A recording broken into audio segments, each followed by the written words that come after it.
Hello, everyone, and welcome to Conversations in Horror, the podcast. I'm your host, Kevin L. Powers. I'm also the owner and operator of Something Wicked Entertainment and Events, and I want to welcome you to our program today. So, what we do on our program is I take an individual film, and me and my special guest kind of critique, analyze, have a conversation about that particular film in order to get into the nitty-gritty of the bowels of that film, whether it is a good film, bad film, mediocre film, or a film that people just never heard of because they just didn't bother with it.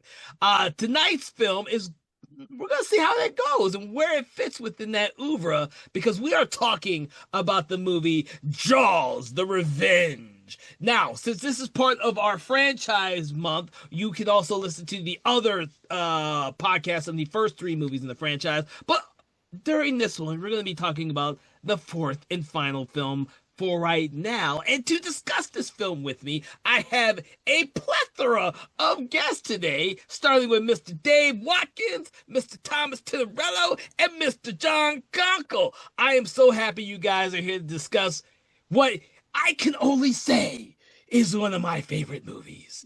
So, I am going to go ahead and ask you all, kind of like, what was your impressions of the film and when did you actually see it for the first time? And we're going to start with you, Mr. Dave, to kind of get you... Okay, yeah. Before I get into what I thought, I do want to say this being the fourth Jaws movie we've covered. When we first started doing this, I was not kind of dreading it a little bit. But now that we're on the fourth one, I'm kind of a little sad that it's the last Jaws we're talking about. So I was like, yeah, we wish we had more to talk. Yeah, but it was like the first one. I was like, man, I've seen that like 100 times. But anyway, as far as my take on this one, it's a lot different watching it this time than the first time. When I saw it a long time ago, I thought it wasn't all that good, and I kind of thought I remembered it. But when I started watching it again this time, I watched it in 4K, which it looks really good on 4K, but the movie was not nearly as good as I even remembered it to begin with. Even I know you love the movie, but I think it has a lot of good stuff in it, which we'll talk about. My main issue is, so there's not that many. It's a Jaws movie, and the main. So there's a couple. There's like two kills in the movie. One at the beginning, and one about 3/4 of the way in. And the first one's cool. The second one sucks. And there's one character that gets almost killed, but who should have been killed, but isn't killed. But it's kind of nice that he doesn't get killed. But it's also that depends on which version you're watching. Yeah. But the thing that the director, who is well known for working with like strong characters, and he really tries to develop the characters in a way that it's nice seeing those character scenes, but it doesn't feel like a Jaws movie when it's happening. And what happens, the biggest thing about it to me that sucks, or that is weird anyway, that the shark starts off in Amity Island in off the coast of New England, and then he follows them to the Bahamas, and then the shark doesn't.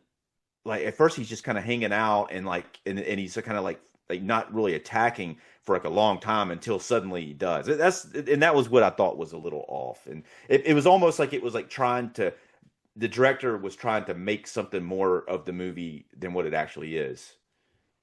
Anyway. Yeah. And what about you, Thomas? I think I saw this movie for the first time when I was out in the middle of the Pacific Ocean. I was bobbing along on an inner tube, and somebody played it on a floating screen, and I was never the same since. So, yeah. Okay. So how did you watch it out on the fucking ocean? This would be a terrible movie to watch on the Atlantic Ocean for many reasons, especially because like half of it you're going to be wishing that you were in the Bahamas instead of wherever you're floating along, because the Bahamas stuff does look beautiful and makes you want to go to the Bahamas. But then I found out that it's not actually the Bahamas. They shot this movie in Hawaii. Well, Hawaii looks awesome too if you've ever been there, man. Yeah, I know, right? Water. I don't know, but I kind of want to go to either of those because the water looks so beautiful. In Hawaii, it's awesome, man. But snorkeling out there to see all this cool shit under the water. I'll bet, yeah. So I think the first time I saw this was probably it was very late at night, and it was either Showtime or HBO or HBO2. There was a period of time where HBO had like 4 different HBOs, and they would all play different movies. Yeah. And at one point, I did watch this, and I couldn't have watched all of it because there are huge chunks of this movie that I just do not. Yeah, I yeah, remember. yeah. Same thing happened to me where I thought I remembered this thing. I was watching it, I was like, I blanked out. I probably was watching the beginning and then completely zoned out for the middle part, and then came back at the end. Yeah, Yeah, that because the whole middle act of this movie makes you do that. And not intentionally so. The other thing is it's how like technically speaking, you asked me when did I first see this movie? If we're going to talk about this movie, the real answer to that question, Kevin, is last night, yesterday. Because technically speaking, the version that you sent me in Dropbox is not the version I saw on HBO, Cinemax, whatever, at 2:00 in the morning back in the 90s, which is when I thought this movie was made. I didn't realize this was an 80s movie. It's the 80s I movie. didn't realize this movie was made in 1987, released July 14th, which means that depending on which day this particular episode drops, we may be coming upon the 40th anniversary of Jaws: The Revenge and the 51st anniversary of the original Jaws, so it all comes together. But yeah, because this version has a different ending than the one that I saw and the one that was ingrained in my head. But yeah, but the ending on this one is the one I saw. You saw it with the original ending. Yeah, the original ending, I distinctly remember. They impale the freaking shark in the gills with the broken, spoilers, with the broken prow or whatever you call that from the ship, with the mast or something. The mast, there you go, the broken mast. Yeah, and they just impale it there, Cthulhu style, because that's what they do to Cthulhu in the book Call of Cthulhu. They impale it on the ship's mast, which I think is pretty cool. But and I thought that was the coolest, bloodiest thing, and I would often imagine killing monsters like that when I was a kid, because I thought it was probably when I was 11. It's weird that you saw it with that ending. Also, yeah, Conkle knows, but also confirmation that this is the original ending is that when Nintendo put out their Jaws video game, which I played quite a bit, frustratingly, because that game is not well designed and it's very hard to beat. Yeah. There is one mini game where for most of the game you play as either a scuba diver running around trying to collect snails, just like Lance Guest does in this movie, actually. And technically called conchs, whatever you want to call them. I've seen some of those before in the ocean too. Yeah, they're great. Yeah, so I'm sure John Conkle knows all about the conchs. But anyway, so it's my namesake. Yeah, and so you're shooting them, or you're playing as the shark, which I think is pretty cool. You can play as the shark, and you get bigger and bigger the more things you eat. But there's a mini game where you're on the ship and you're steering the ship, and you're trying to impale the shark with your ship, and I could never get it to do that. Yeah, that sounds really frustrating. Really, it is. It's kind of like that Teenage Mutant Ninja Turtle Nintendo game, I would assume. I mean, it's almost as bad as trying to land the plane in Top Gun. Oh yeah. Now, I do have a little insight on that. I did some research on the ending and what happened. So apparently they played it in the U.S. with that ending, and people hated it so much that they reshot the ending. And Michael Caine was supposed to be accepting Academy Award for Hannah and her Three Sisters, I believe. Hannah and her Sisters. Yeah. Sisters, which is a pretty good movie. But he was supposed to, but they basically had to reshoot it so he couldn't be there to accept the Academy Award. So I bet, but then after that, most releases should have had that other ending on it, which I saw this originally on regular television with commercials, and it did have, I remember the ending that's on here because of the slow motion thing that goes on for forever, but it didn't seem as bad this time as the first time I saw it. For some reason I really hated that shit a lot, this slow motion kill stuff. It makes if it's the shot that I'm thinking of, and we'll get to it, that then it actually makes the fake shark look so much faker. Oh yeah. He is so far out of the water, it makes zero sense for him to be pretty much standing on his tail. Yeah, but that's the ending you're talking about, like when he's out of the water, like on the ending that's on the disc I have. they do it a different way, but they do have a shot of that. They actually kept a shot from the original ending in there, like the part where the mask goes into him briefly. Yeah. Yeah. Yeah, but then they decide to like turn the electrical thing. I mean, again, we're getting way ahead of ourselves here, but we'll explain it when we get to it. But they try to science the monster to death, which I appreciate, but it ends up being sloppy editing from the first movie.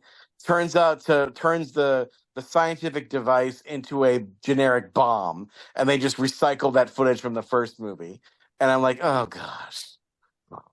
We really like it was like after that slow motion part, I was kind of checked out of the whole thing anyway when the first time I was watching, so it didn't really matter to me how the shark died anymore. Yeah, it was kind of like, oh, let's take the most awesome part of Jaws 3, with everybody looking in slow motion as the shark coming at you, and everybody's going to go like, oh, this is just like that awesome scene in Jaws 3. I don't know what they were thinking. The slow motion. Yeah. Nobody does. No, it had to have been like, but the problem was they had to reshoot the ending, and then they got in there after they had already reshot it again, and then it was like, damn, it still sucks. What are we gonna do? We're gonna put it in slow motion. Well, I think there was more of a style that was going on during the late 80s, dudes. Oh, yeah. That was in a lot of movies in the late 80s. I don't think that was like something that kind of necessarily hide the flaw. I think that was just part of what they did a lot in the late 80s. Well, I think what you're referring to there, Kevin, maybe is like, this is the late 80s. This is the proliferation of the home video market was happening. That's correct. VHS was getting big at that time. And some studios tried to take advantage of this to use it to recoup their losses at the box office by making a slightly better, quote unquote, version of the movie for video retailers. The problem with a lot of those is that for whatever reason, most of the time, they did not bother to tell anybody that that's what they did until you watch the freaking movie and were surprised. So yeah, it's like Greedo shooting first, like kind of like the proto version.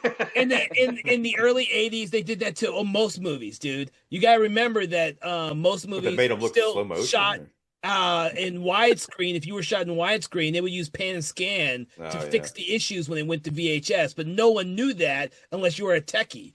They did that with a lot of movies. Yeah, well, but that's a radically different thing, though. That's radically different from going back to the Bahamas and getting Melvin Van Peebles back and making him bleed and have dialogue. That's a whole other thing. That's reshoots way after the fact. Mario Van movies Peebles have reshoots all the time, dude. They had them back then, and they still have them now. That's not a big thing. Now this is the last time they ever had a reshoot in a movie.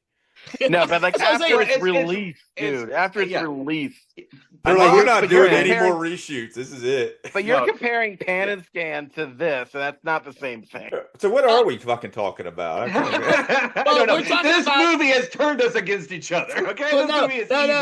We were talking about how they changed the movie of the theatrical version to the one that they originally screened for audiences who ended up hating it. So they shot a new version of the ending, which happens all the time. It happened then, it happens now. It's not a big deal. And then when it came to video, Thomas was trying to say that they actually changed it a little bit more without telling audiences. And I'm like, dude, that happened all the time. That's nothing new. We now know that now because us as film people realize that we love to watch films the way they were originally presented to us, which is in widescreen. But on VHS, it was all 4:3. They had to change it back then. Nowadays, they don't do that. They don't do that. But back then, everything was done that way. So it's something that we have gotten used to now because it's not new. We hear about movies being reshot all the time. It's nothing new. But I don't think they would do that today in the sense. I mean, that would have been like, we all know that I Am Legend had a completely different reshoot, the one with Will Smith. Yeah. But that would be like if they released that, ending where he, spoilers for that movie, by the way, which probably should be on our list, by the way, because it's technically a horror movie. Where that movie where he blows himself up at the end and dies, that's the theatrical ending. That would be as if the studio quietly decided to release every version physical version Yeah. of I Am Legend with Will Smith with the quote unquote original ending that they'd originally shot. where There's he there's lives. several endings for that film on Yeah, the there's several special endings. features. But yeah, And yeah. but if that was the only version that was available for years, that's what they did here. Because well- like the official ending that Watkins is referring to, with the shark exploding after being impaled and MVP living, that is the only version you can get on physical media. Yeah. That's what's on DVD, that's what's on VHS. And unless you were one of those brave folks out there who were smart enough to record this movie dubbed onto VHS off of TV back in the day, you cannot find it unless you're going to dig deep into the YouTubes. Well, Yeah, I mean, you could get the ending. The ending's on the 4K, but it's not in the movie. It's not like you can't watch Yeah, the it's movie just- with it's the just a ending. special- It's like yeah, a that special sucks. I feature. don't like yeah. that. Yeah. But That sucks. I don't like let's find out what Conkle thought. Yeah, about let's this go to thing. Conkle next. I'm sorry, Conkle. But keep in mind, what we've been doing with the Jaws franchise is kind of telling our own little stories and stuff about it. We're not going to go through the whole movie. Like, we might. For this, we might. We're not going to. So, Conkle, I got 20 pages of notes. Yeah. No, I'm just kidding. Yeah. It's like 10. But, Yeah, okay, guys. So I wanted to first of all just show y'all my newspaper Summer School. clipping Summer School. of Summer School, and I over love here we Summer School, got man. Full Metal Jacket. Yeah. Okay, but the more important was like Wow. Yeah. you go like full thing. yeah So- yeah so You cut it out for Jaws the Revenge because the other two are like Full Metal Jacket. yeah, not- Yeah. that's one of those throwaway movies. Yeah, that yeah, I yeah. thought, Dude, I would have nobody's done ever the gonna same talk thing. about. I would have done the same thing. Yeah. If I had kept We- mine. I actually like Yeah. Summer School better than this movie, though. Yeah. It's like- Oh, and it's got more horror pedigree. Really. Yeah, It's got yeah. more It does. better horror movie scenes in Yeah, it. yeah. It does. Bunnies Um, from hell, baby. Bunnies from yeah. hell. Yeah. Oh yeah, yeah. Well, yeah. They had those two characters. You go in. Well, let's talk about Summer School. We got those two characters. Yeah, And they're you go horror like, fans. I identify They- with somebody yeah. in this movie. Can you imagine But- that shit? And then they bring like the chainsaw into the school and stuff, and it's like, they don't get expelled. I guess it's summer school though, but it's Yeah. still. My son once drew a picture of like a samurai sword, not a sword, like a Arabian Nights, sword Oh, yeah. on Scimitar. like a thing. Yeah. He They drew expelled that him on it. forever. They're like, Yeah, "You're yeah. done." They said Yeah. like, Mr. Conkle, we've got a problem with your son. He's drawing weapons in school. Yeah. I'm going like, are you kidding me? Are you kidding me? Anyway, I'm just going around the bush here because Jaws bush? 3, the underwater bush, Okay, right? yeah. What bush you're talking about? Yeah, the bush that I'm beating around. Yeah, right, okay, yeah, right. All right. Okay, so with Jaws 3, I was going in expecting to hate that, and I actually walked away going like, oh, I enjoy this in like a Saturday morning kind of way, okay? I was like, it was running out of time, spring break has been happening. I was going like, okay, now I'm going to chill out, watch a Jaws movie so I can talk about it, with Kevin and the gang and everything. And so I put it on right before, thank you for the link there, sir. And so we put on Jaws: The Revenge, and I think I'm glad it's taken a little while to get to this point to talk about the movie because I was so enraged at watching it that I really was too emotional to talk about it because it was probably like one of those movies that I just thought was so terrible. I was like angry that I was watching it, but I was also like you, Dave, where I was like going like, I don't remember this being that shitty. And somehow this movie is insultingly bad. You It's really you hated insultingly that Valentine movie. yeah, I would say right. I would say right. I would Which one did you say, hate more? R.I.P. Jamie Blanks, and I take back every bad thing I said about Valentine. That movie is a classic Yeah. compared to this movie. I've just never. I was angry. Okay, so I was angry at myself for watching it so many times on HBO back in the 80s. I'd probably seen this movie 10 times, because they played it a lot over at Cool Dad's house on the weekend. Okay, so we watched it. I was excited about it and everything, and they played it a lot, and I was going like, Jaws, Jaws, Jaws. I love Jaws. I love me some Jaws. And And then, so I've seen it a lot, and I played that Nintendo game, and I won the Nintendo game. That's how much time I have spent invested in Jaws: The Revenge, and it was a good memory. It was a good like going like, oh, even as a kid, I knew it was kind of bad, and it was kind of funny bad, and everything. But when I was watching this, I guess I got mad, not just that the movie was so terrible, but all those hours of misspent youth, like.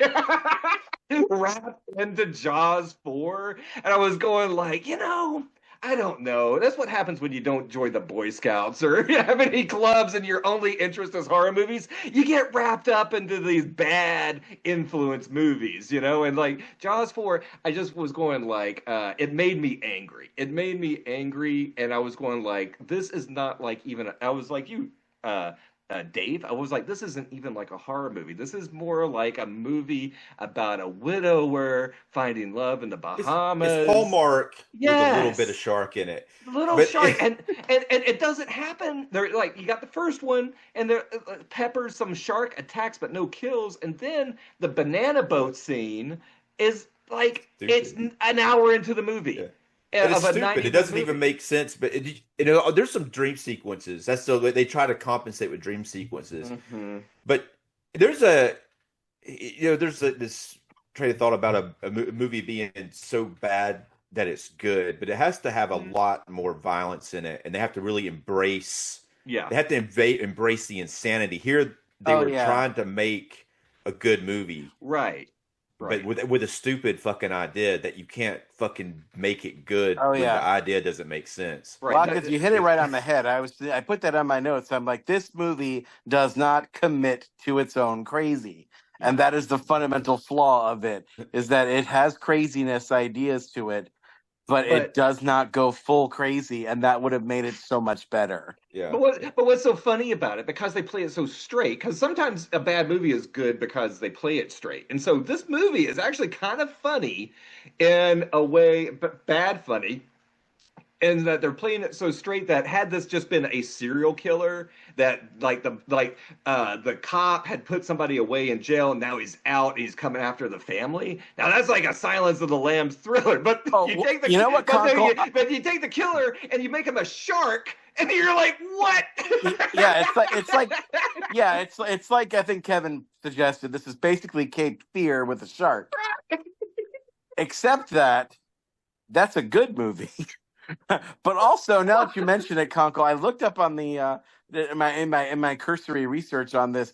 Apparently, one of the original ideas, which made it into the novelization of Jaws: The Revenge, which, from what I understand, that novelization as a novel is much better than the thing we watched.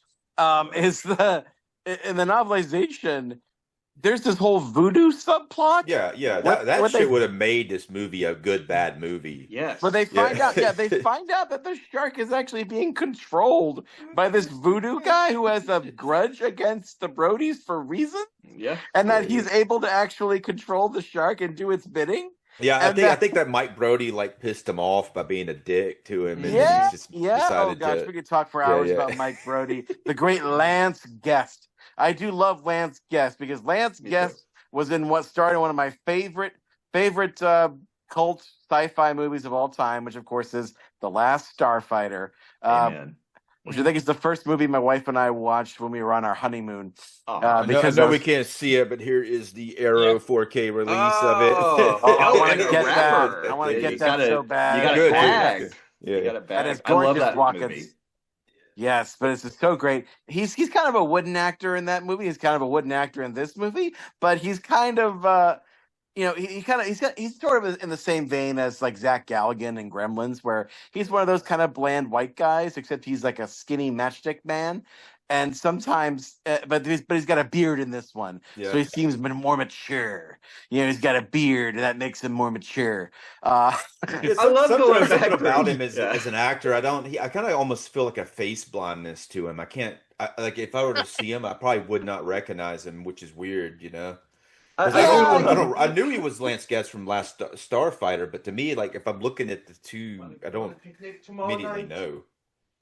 Yeah, they do. Yeah, he does there's like a blandness to his features that if you were to insert beard and then subtract beard, you would think that it's like the Superman effect, glasses, Clark Kent, Yeah. no glasses, Yeah. It's Superman. probably that. Oh my gosh, Probably put the that. glasses back on. Oh, what did you do with Clark Kent? It would be like that. Look, I He think was this also in guy. Halloween 2, remember? Yeah, Which we absolutely. also discussed already. And if we want to just do a deep dive, late phases is a werewolf movie he's in that Yep. I really enjoy. Oh, he's in that? Right, yeah. I've seen late phases. Yeah. He's Yeah, he in does- that? Oh man, now I really Yeah. want to see Who late does he phases. play Oh. in late phases? He plays the young one. Yeah.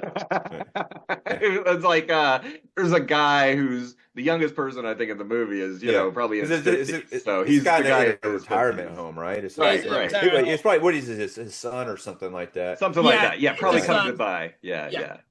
Yeah, he doesn't look the same. I mean, he's No, he's older. Much older. older guy. Yeah, Older guy. I don't know. I mean, I think he does a good job in here. I think most of the actors do pretty good, No. but to me, he doesn't stand out to me as that memorable. I think he does. Michael Yeah. Caine is in the movie. Oh, Michael gosh. Caine. Yeah, Michael Yeah. Caine. Mike and a paycheck. yeah. Yeah. No. I think I want. Can we just linger a bit on bland white guys as the leading guy in the movie? I think it's like the Paul Rudd effect. It's like we just need like kind of wishy-washy white dude to be in the movies. You know what? I think we're back to cipher. that. I think we're back to that though nowadays, right? Because that explains the rise of Glenn Powell. Like I don't bland know. white guy. But I can just tell. I love could it. tell Glenn Powell though, apart from if I see him in something, I can tell him. Yeah, I don't know. Yeah, like Glenn Paul- Powell yeah. he's in that Scream Queens. He's pretty damn funny in that. Oh, okay. I think the difference between Glenn Powell and Lance Guest is that Glenn Powell is more of a female magnet, and I don't think Lance Guest ever was. No, Yeah, no, you're As right. much as I You're like right. Lance Guest in the 80s, I don't think he was ever designed to be a ladies magnet like, say, C. Thomas Howell, who was Oh, kind of yeah, bland, you're right. but Yeah. then, Right. that's what he Right. was. Yeah, but Yeah, it's Rob so Lowe. Dennis Quaid had played the character previously, and he was actually offered the part again and turned it down. But in comparison, I mean, he kind of looks a little. It's almost like they couldn't get Dennis Quaid, so they were like, we need to find someone kind of like him a little bit. Right. Yeah. What can you imagine this movie had Dennis Quaid and Beth Armstrong in it, Yeah. reprising their roles like Jaws 3D Part 2? It I probably don't would have know been. about It probably would have been weird. better though. It would Oh, have been yeah. a better movie. Oh, yes. oh my gosh! Yes. Dennis Quaid has like Yeah. charisma. I mean, Lance Yeah. Guest, I love him, and he's in movies I like, But yeah, he is kind of. I think Lance Guest was in a really good movie here, Jaws 4, but it wasn't like Jaws. This time it's personal. He did a good job playing a son dealing with his manic mother. All right, I think you're right, Conkle. He's Yeah. in a different movie. Yeah, He's playing a completely different movie than what is being actually asked of him. Well, He's doing- No, No, I I don't think think that- I think the problem is that's what this movie is. This is a movie that is just like a Brody family Christmas set in the Bahamas, and Oh, they go in and like Yeah, it's a Christmas movie. If you it's forgot, a Christmas movie I in the forgot, Bahamas, yes. and it's It's about a Christmas movie. Yeah. and it's Well, about the it's only moms. Christmas for the first 30 minutes, and then they Oh, no. let it up on it. So it's- Oh, no, this is We do- not Christmas. Okay, it's the holiday season. All Yeah, Well, but yeah, New Year's happens, not like, and then you're in the fucking Bahamas, but yeah. I really like the opening in Amity Island. It was really like I didn't even remember it taking place at Christmas. It was actually neither. pretty Yeah. good, like the first of it. And Yeah. I was like, can you imagine this if the whole movie took place in this frozen like Amity Island? I mean, during Christmas, like the whole thing, Yeah, Yeah, that would have yeah. been a much better movie. It That would would have have had more better movie. atmosphere. Yeah. Well, that also in this movie, and even as a kid, we're talking about you're watching a horror movie and you're having a good time, and then you're going like at some point, it it craps out on you, and you kind of hope it gets back up on its feet. For me, even watching it now, but when I was a kid and first saw it, as soon as the arm bite. When the guy gets his arm bit off. I mean, it starts off fine. You're going like, oh, Yeah. they're trying to recreate that vibe of kind of manic or disorganized chaos of the island life, and I'm thinking they're doing pretty good there. They got a lot of different plates are spinning. They're up there on the beach, like singing and stuff, and he's going out in the water. They got this choir of Christmas music singing, and that part's pretty cool. It's pretty good. It's pretty good. Yeah, I mean, it suffers. I hate it that the one thing I don't like.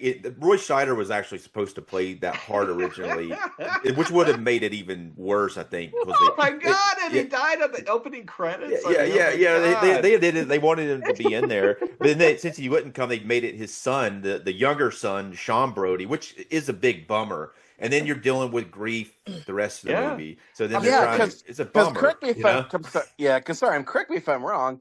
Because that's one of my big questions that I had while I was watching this. Because I was like, okay, which Brody kid is each of them? Because so is Sean Brody the cowboy?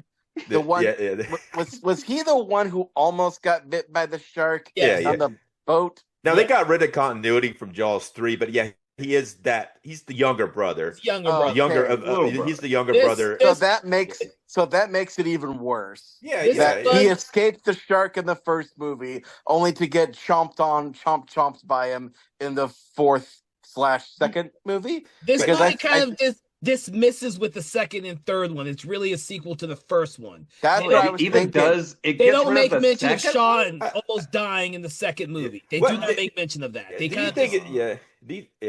Sorry, do you think it would be even worse to me if Roy Scheider got his ass handed to him the way that the son gets his ass handed to him? Okay. So, can you imagine Roy Scheider with his arm tucked behind him, going like?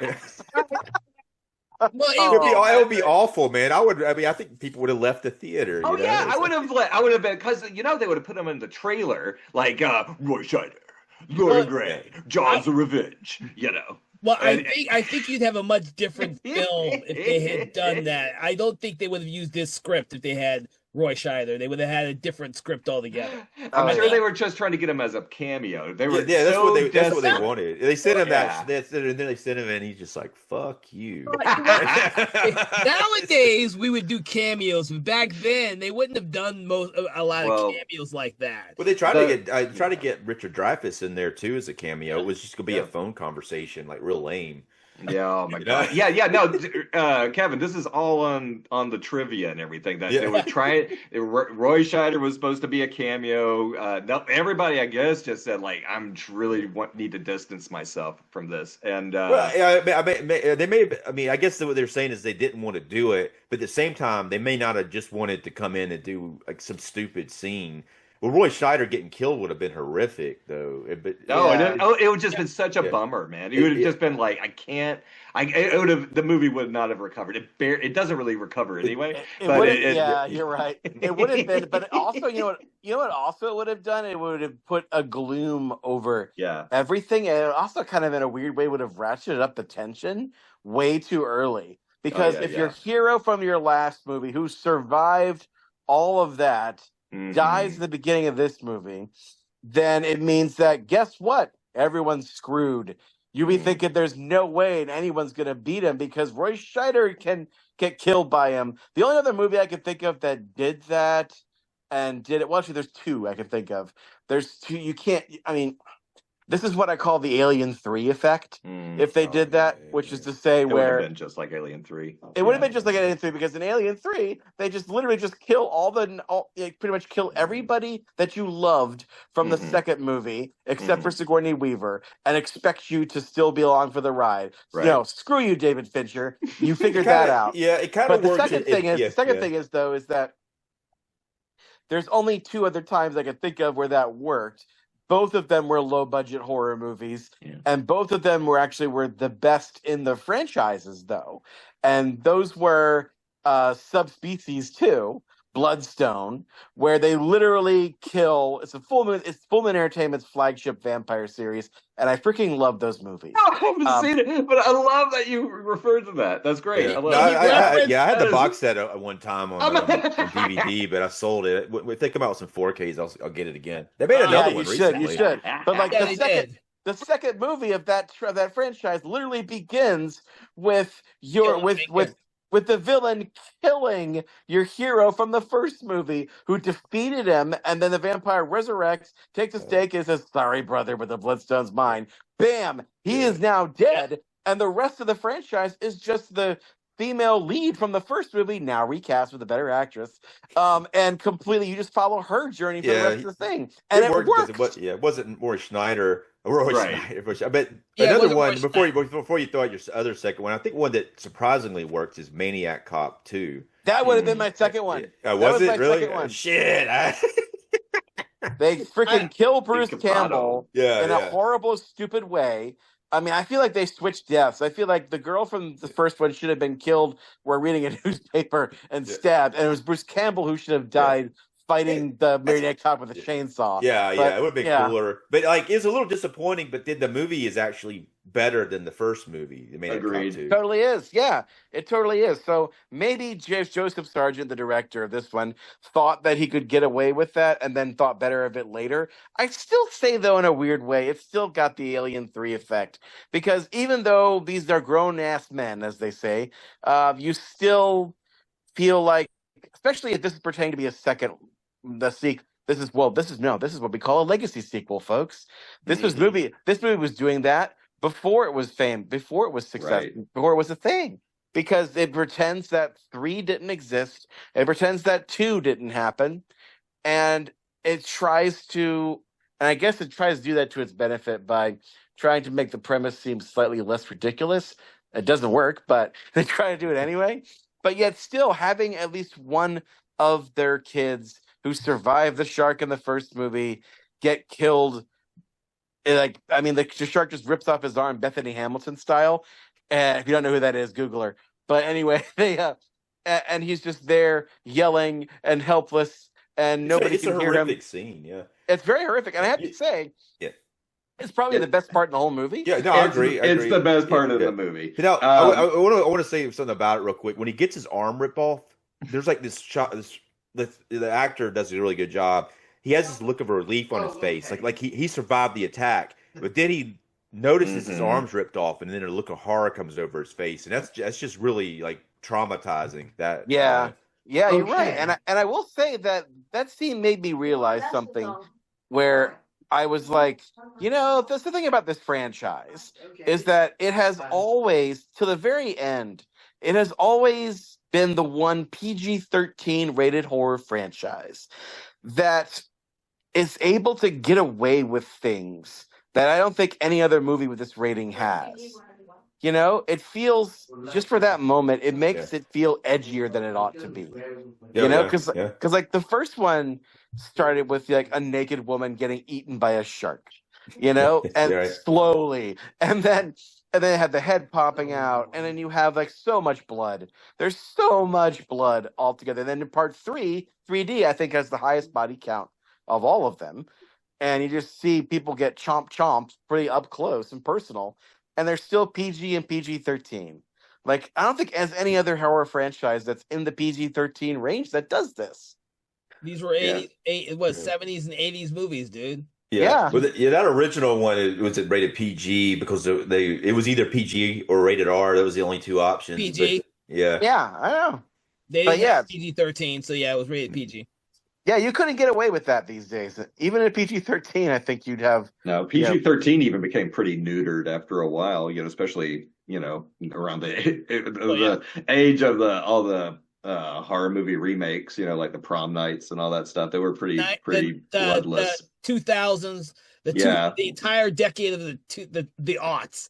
Or the 2000s was like literally with remakes that were PG-13 to appease that whole general audience that didn't want to go the gore route or go or be too scary, and they made a lot of money because the movies were really cheap or low budget. They were really low budget, high production values, young stars, and they made a lot of money for a while until torture porn came out and then ripped the Band-Aid off and people started to have a lot more gore in them. So now. The three of us don't necessarily like this movie very much. I know we haven't heard from Kevin. He's going to convince everybody that it's good. I'm waiting for Kevin to turn the tide. Now, see, are you ready for my story? Okay. Sorry, we completely forgot. Yeah. I didn't forget. I was like, that's why I said this whole episode is going to be kind of everyone getting their little stories out. Yeah. And I wanted to let everyone get theirs out before I said mine. Okay, real quick, let me just mention the ending. I only knew the other ending, the original ending. They slam into the shark, and it goes and blood is gushing out the side of its mouth, going gargle. It's very Dario Argento kind of a death, and then he breaks off the front of the ship, and I don't know how they don't sink and everything. And so I was going like, Well, it so, does sink. Right? I guess it does sink in the other in the. oh yeah, it does, it does, it does. Okay, yeah, yeah, Where it and then. explodes. Yeah, well, okay. When the shark exploded, I was like, what? That's not how this movie ends. I was kind of looking forward to seeing the fountain of blood coming out of the side. I was going, and I didn't understand what was happening. I felt my brain had broken or something. And when it blew up, and then I was going like, well, how did it blow up? Because of the strobe light? What is going on? It had And a I really bad didn't. stomach ache or something. Yeah, I Yeah. did. It like got a piece of gas or something. Yeah.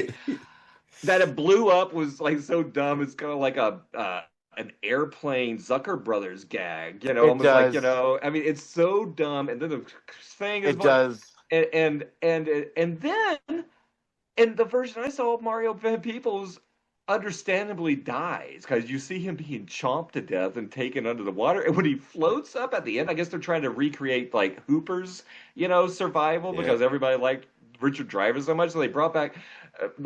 That guy is that Yeah. is if You there's cannot any get part- bitten by a shark like that and Yeah. survive the way he You gets Can't. bit. No, There- you can't. I You don't can't, if though. there's That's any different. part, oh my gosh, if there's There any are part of the people who movie, have survived shark attacks. okay, but come on, guys, But he come on, guys, cuts, he it's bites him in the middle. hilarious. It's hilarious. I'm going like, okay, even if he fell out of the guy's mouth, he goes like, "Hey, wait a minute, you're not a Brody," and everything, and then he floats back up, and everything.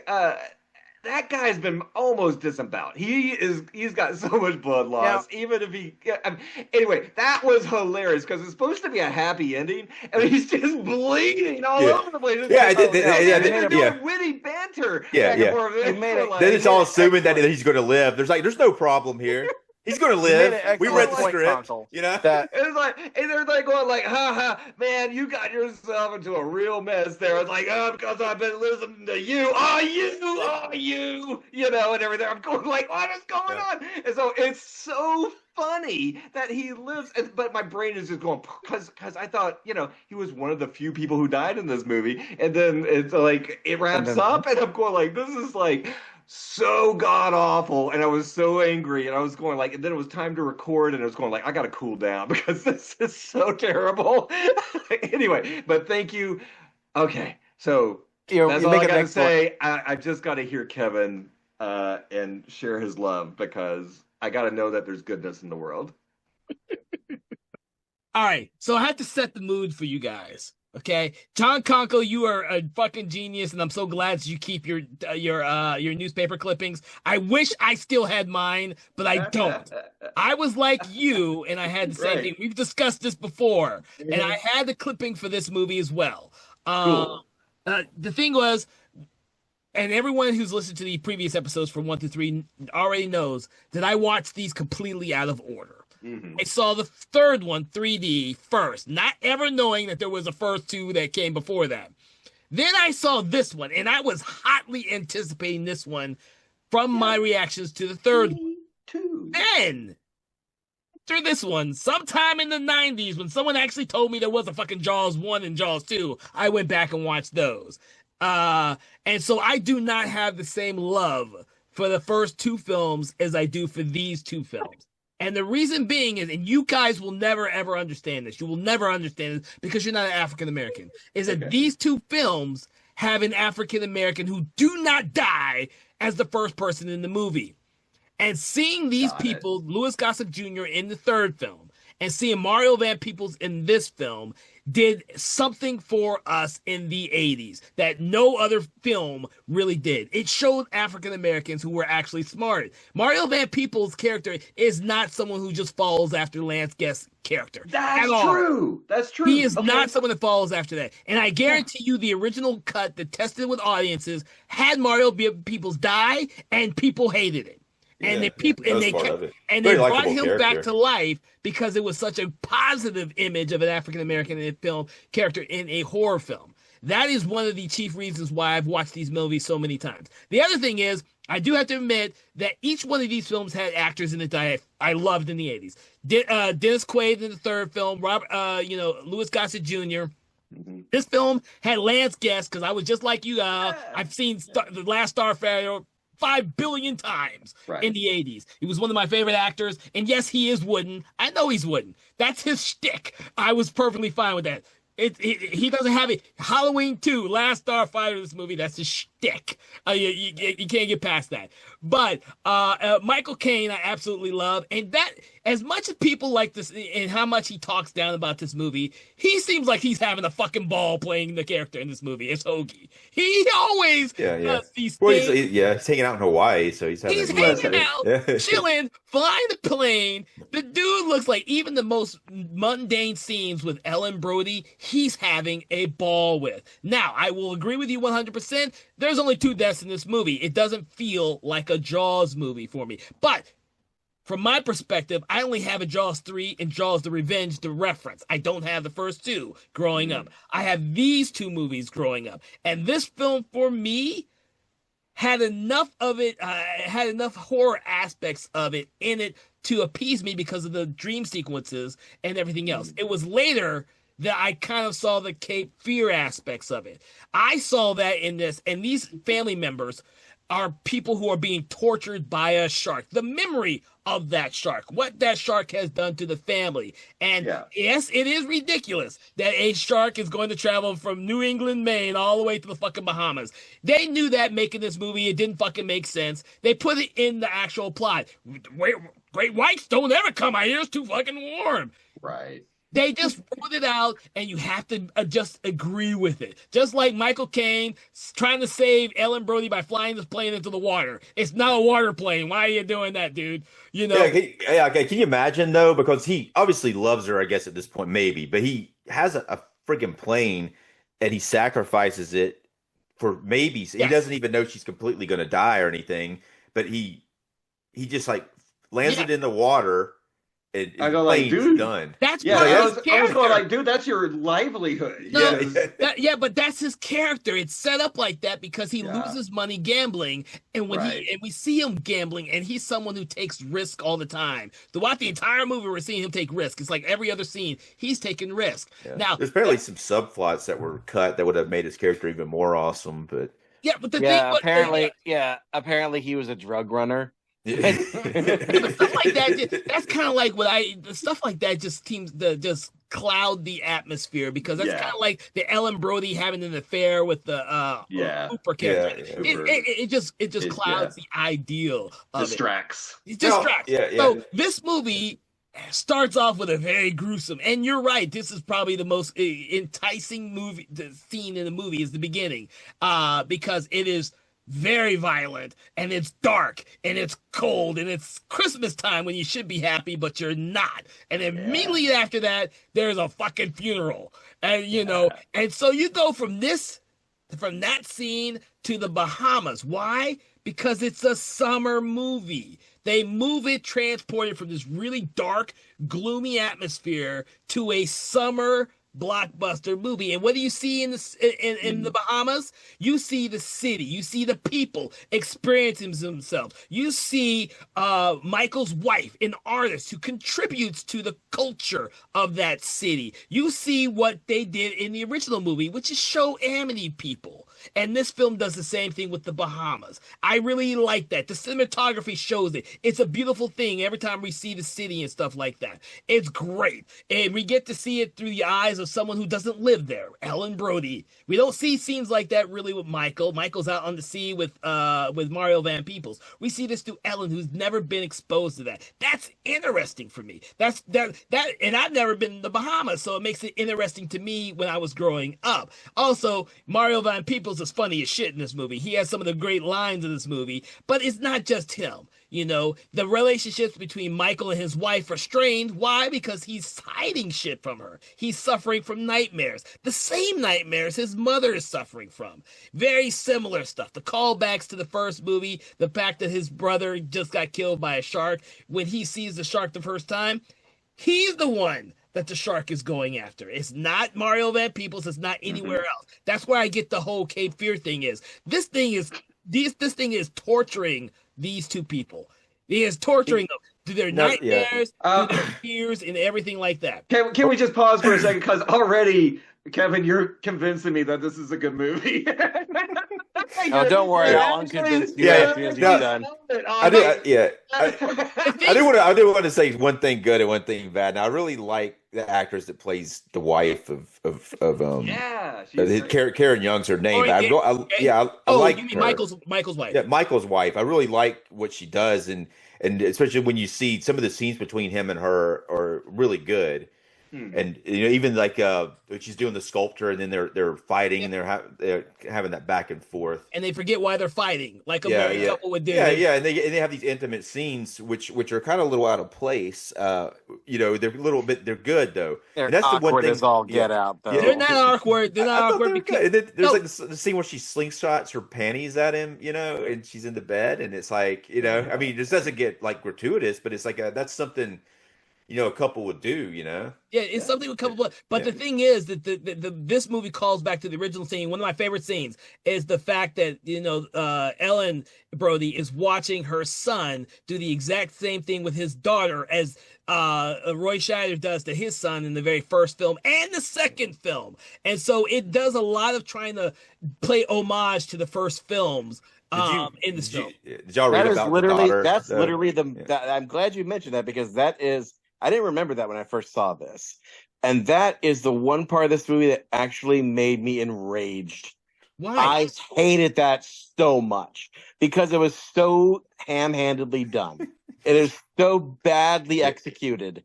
And Ellen Brody, it's one of those things where it's funny how, like, as I watched this, I realized just how much of a legacy sequel this is. It does all of the sins, quote unquote, of what people accuse legacy sequels of doing, which is cashing in on nostalgia and homaging or sometimes outright stealing, like this movie does in flashbacks from clips from the first movie, of cashing in on your nostalgia and your memories of the first movie. They put that scene in there at a point in the movie where they're trying. It's like this movie forgets what made that scene in the first movie interesting. First of all, that scene in the first movie where they're little, I believe Sean or Mike, Sean actually is the kid who was doing it, not Michael. And Sean was doing that. Sean was doing that. That whole bit was improvised. That's not in the script. That just happened. And Spielberg captured that magic. And it was, and we interpret it as basically a very real moment where the father's realizing the influence he's having on his kid, and he doesn't want that. That's why he hugs him.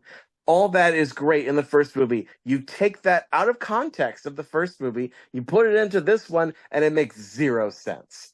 It's just there just to make you remember the first movie.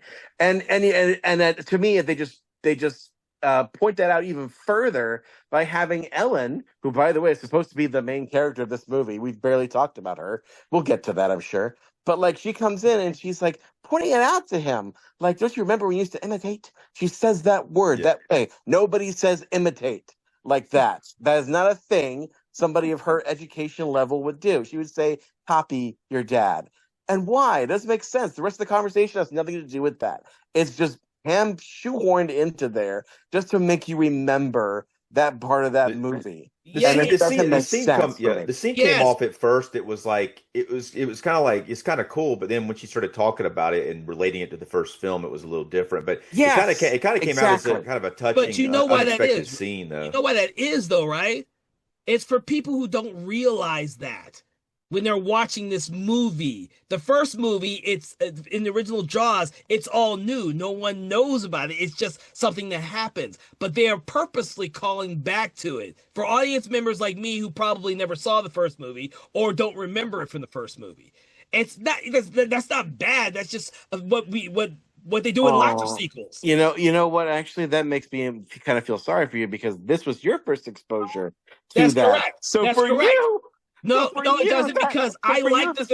I liked it the first time I saw it. I didn't get the reference until after I'd seen all of the other movies. Of course you didn't, because so then for you, when you saw Jaws 1, this was a reference to, it's a retroactive reference for you. Yeah, Oh, but when man. I'm watching this film for the first time, what I'm seeing is a mother who's seeing some type of humanity in her son to their child, to his child. Like she has left, she's still in mourning from her youngest child from the very beginning of this film, and now she's connecting again with the family she has left, who she doesn't see that often. That's what I see. And then when we don't see many scenes between the daughter and Michael in this movie, but that scene. Most of the scenes with the daughter are between her and Ellen or the mother character. Now, I was gonna point out this. I don't know if you guys read about it. So in real life, really bad happened to the girl that plays the daughter. Yeah, Tell what me that. happened? Oh man. Yeah. Go ahead. Tell us. So Hopefully it's not sharp. it's pretty bad. She had her dad was very abusive, and Oh. there was something mentally wrong with him, and there's all kinds of like flags to it. Like the cops have called several times. He kept threatening to kill him. He told him he didn't really want her to do the movie. He wanted to kill him, and then he ended up doing like a murder suicide. He killed the mom and the girl and himself. Jesus Christ, dude. Yeah. Probably should have told us about that. Yeah. I was like, just somehow, like, I don't know how I ended up reading that, but it was like I was like just clicking through actors and stuff, looking at stuff, and I was like, holy Wow. shit. Yeah. Oh yeah, That's really sad. Judith. Her name was Judith Barcy. Rest in peace. Man, I had no idea. No, I had no idea either. That's like poltergeist level curse Yeah. stuff, man. That's even worse than that, though. Heather O'Rourke and the other one, the one who died from the first movie. I can't remember fucking. That was pretty Dominique- bad. It Dominique was tragic what happened with her too, but it wasn't like this Violent brutality, death. violent. Yeah. Yeah, and what makes it even worse is the fact like her character narrowly survives getting eaten by a shark, Yeah. and then this happens, and she gets a destroyed by real terror. a real Yes. predator. Yeah. Yeah.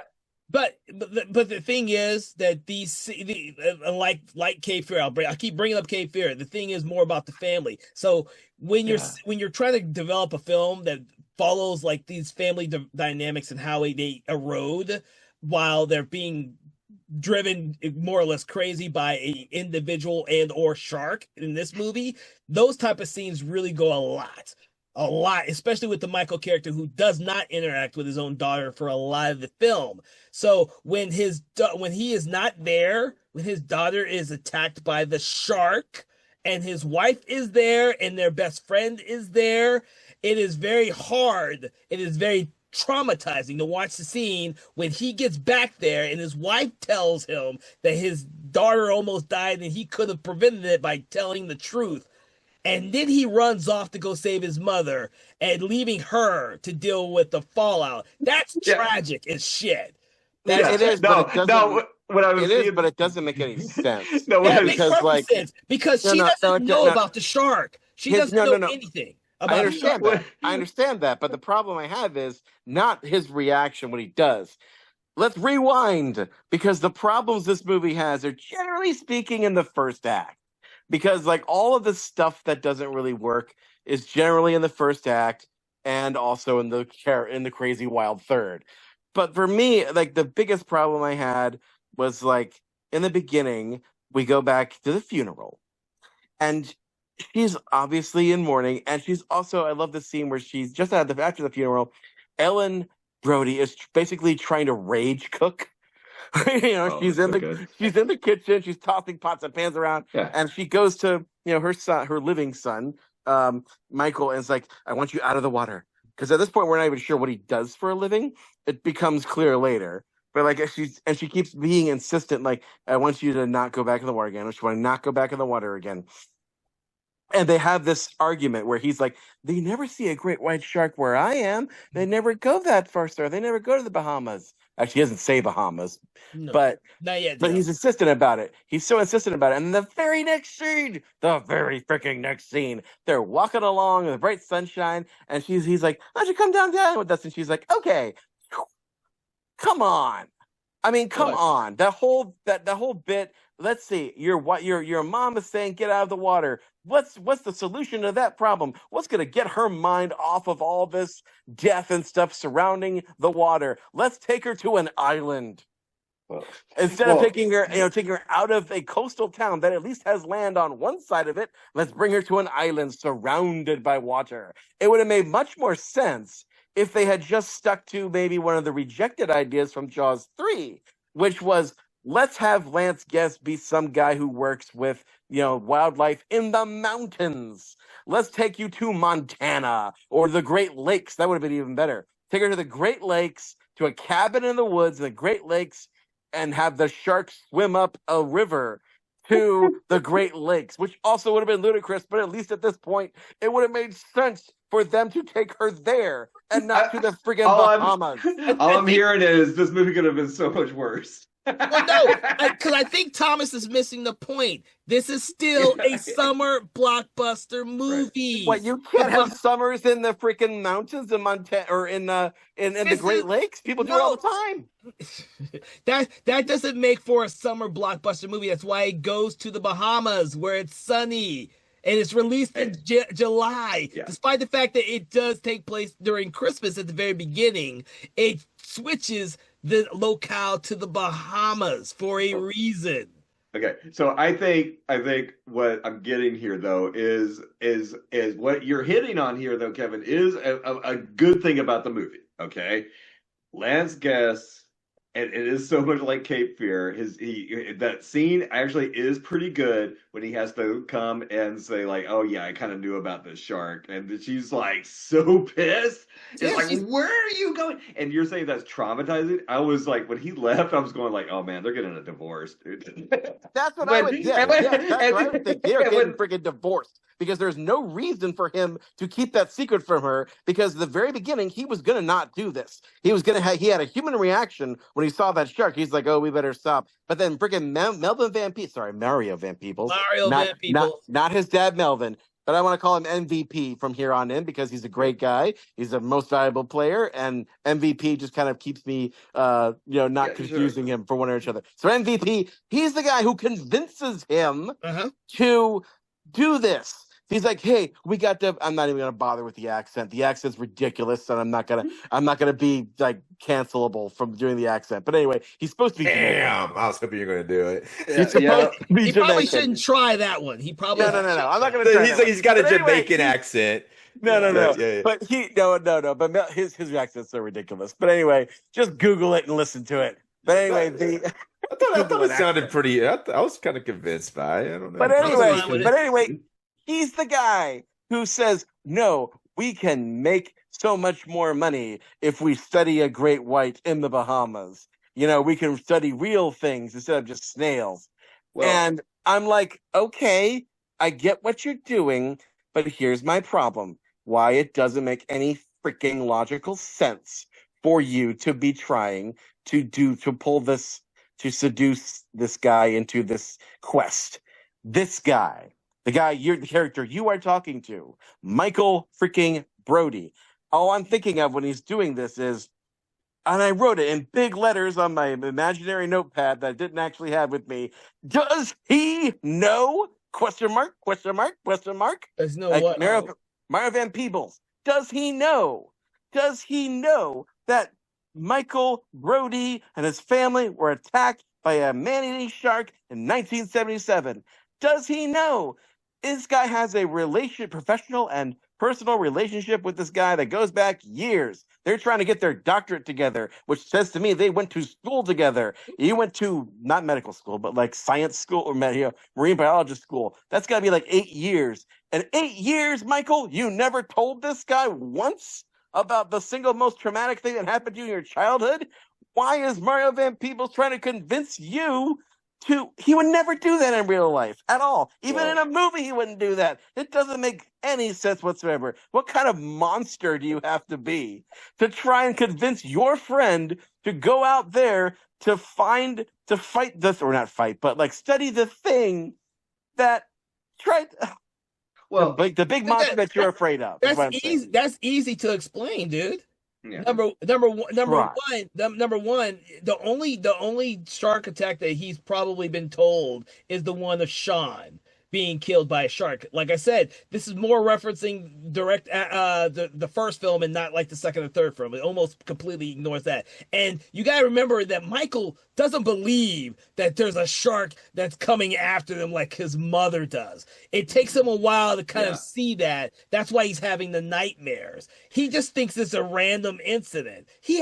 Why would he think there's any type of supernatural element to a shark coming after him and his family like his mother believes? He just thinks the town that he lived in had a shark attack. And then his brother was killed by another great white, which is where they would be anyways, which is with Amity. But in the Bahamas, where they're not naturally there.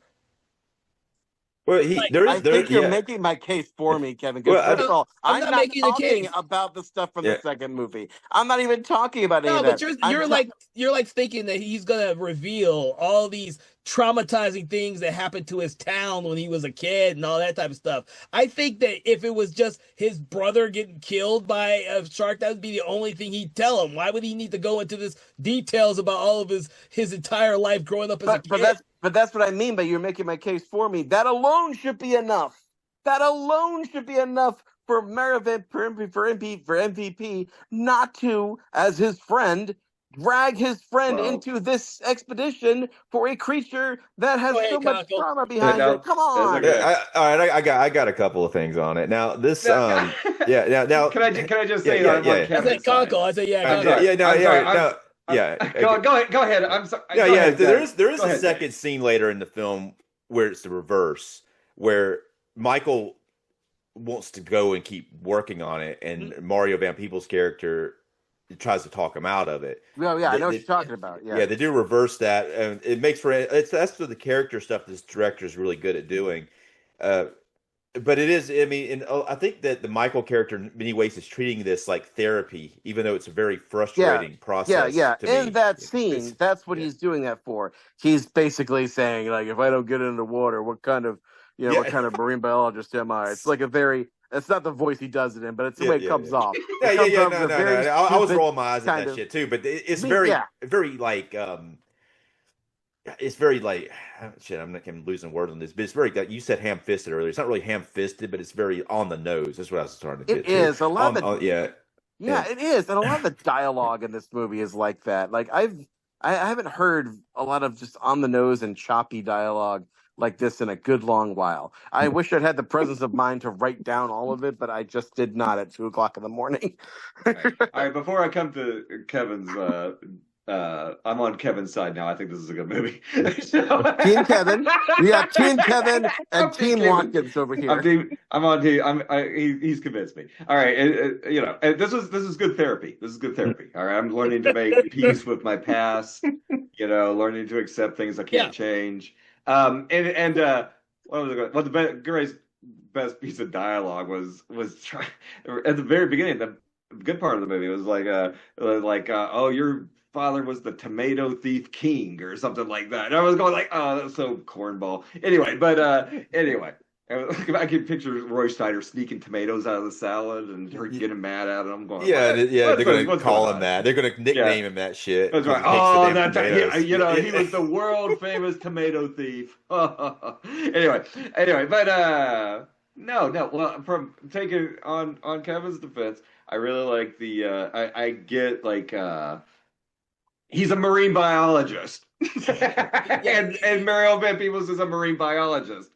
They are scientists who know all about this stuff, so they don't fear a great white. I mean, yes, his brother just got killed by a great white. That's the wacky part here. Okay, yes, it's wacky, but here we've got this added thing of economic pressure, and I think that these grad students, these people who are trying to like be scientists, those guys, they live hand to mouth. There is no money in science and art and stuff. You are begging for scraps to get funding. And so this guy's got a family. The MVP, he's got like a serious girl. They probably want to start a family. I'm just projecting here, and I'm just going like, these guys are under the gun to produce and be economically viable and be good providers. So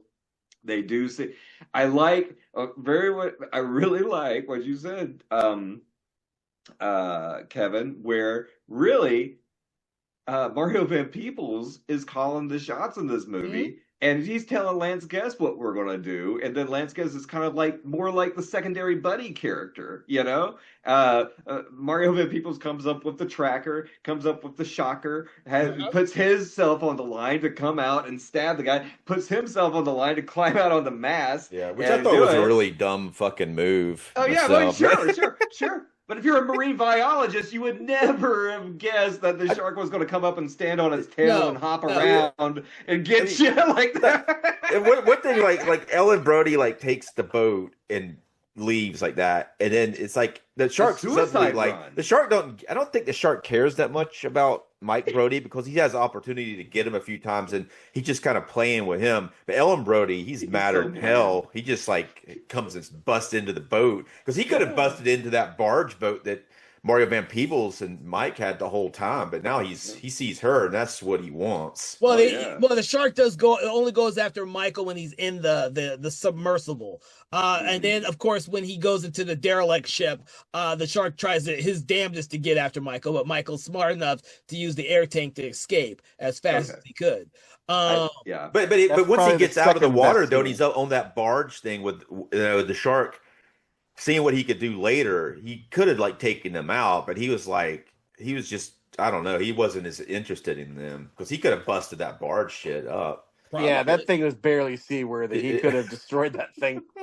But I was thinking I will say, speaking of the dialogue, as we're going back over, I do think some of the best dialogue in terms of not what was said, but how it is said, because I do find a lot of the stuff just comes off very stilted.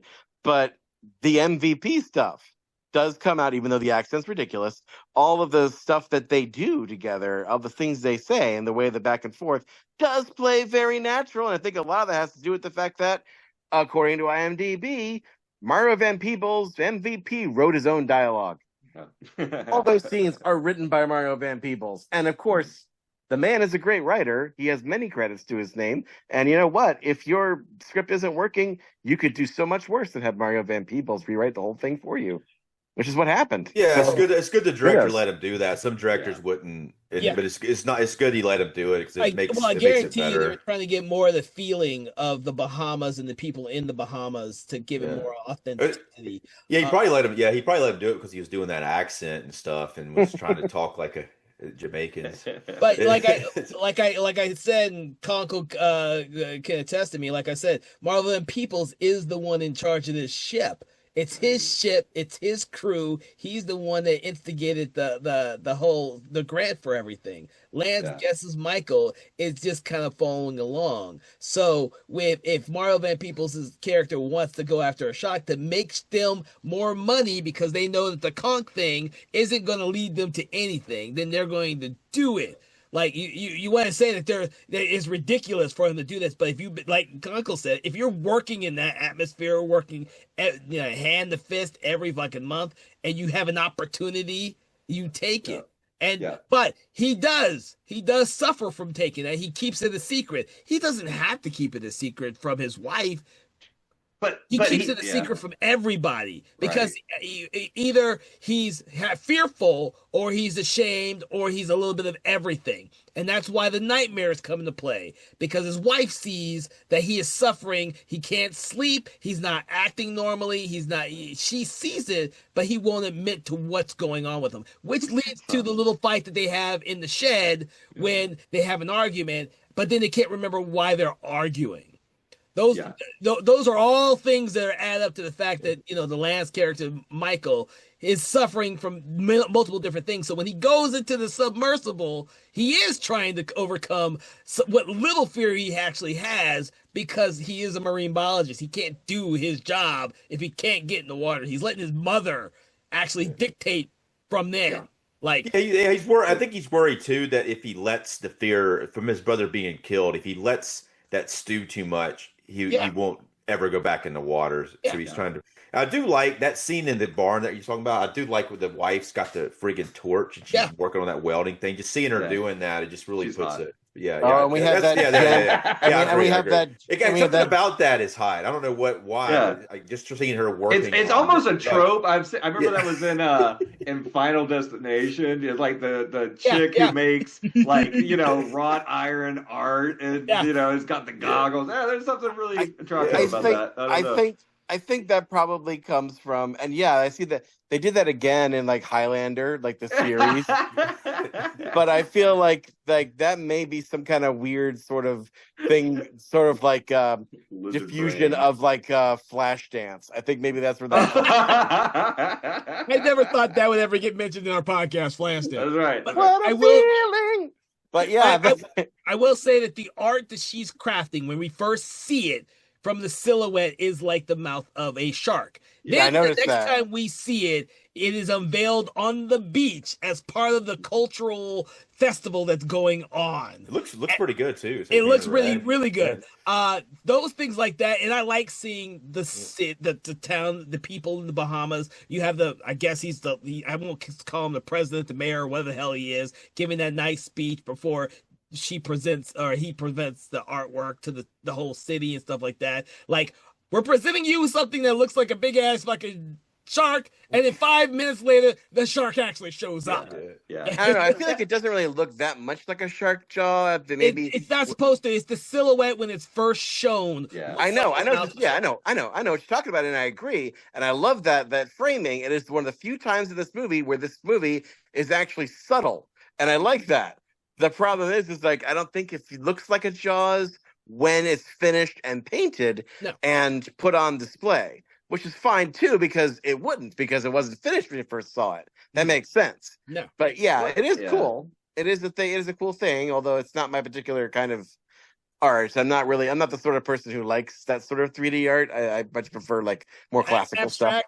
Abstract or cubism. I couldn't without seeing the entire thing. I can't really see if it's abstract or cubism type. I mean, either.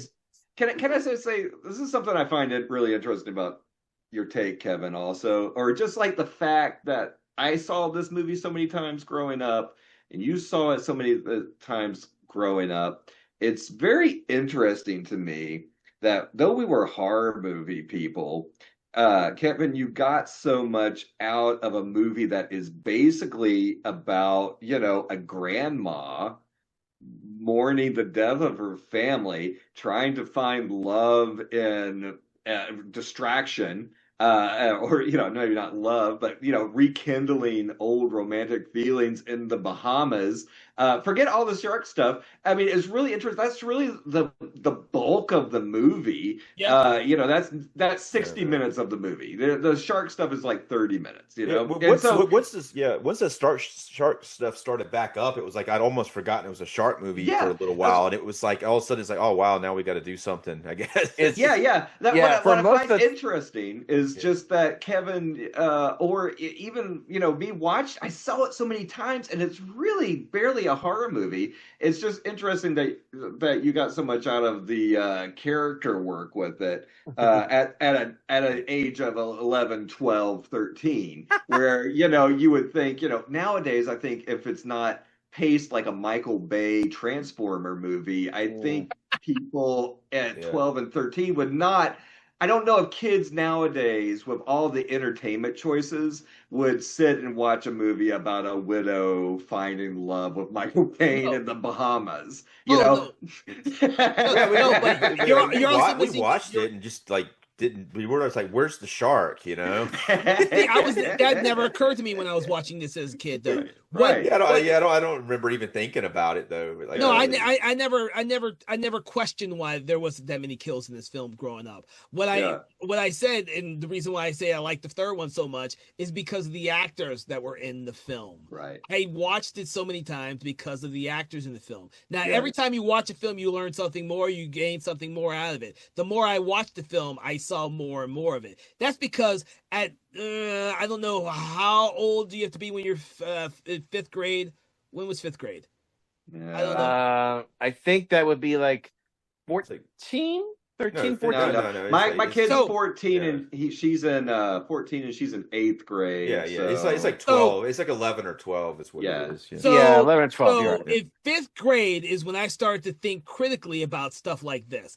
And that was because of my teacher. My teacher had me, one of my classes was to write. And one of the first things I did was I plagiarized the movie DOA because that year, DOA was one of the greatest movies ever with Dennis Quaid. And so the first thing I did was plagiarize that as my first writing assignment. My teacher didn't even realize that shit because he hadn't seen the movie. I had just seen the movie. I fucking plagiarized the shit out of it. Wrote something almost exactly the same fucking He was thing. like, brilliant. But the thing was, it started making me think about film in a different way. And from then on, I started to think like that from every movie I saw. And by watching movies like Jaws 3D and Jaws the Revenge over and over and over again to be a better storyteller, I started to see these types of things in them, regardless if they didn't have enough kills in them. Because for me, in the 80s and 90s, I really wasn't into the kills as much as I was when I realized they weren't there anymore in the 2000s.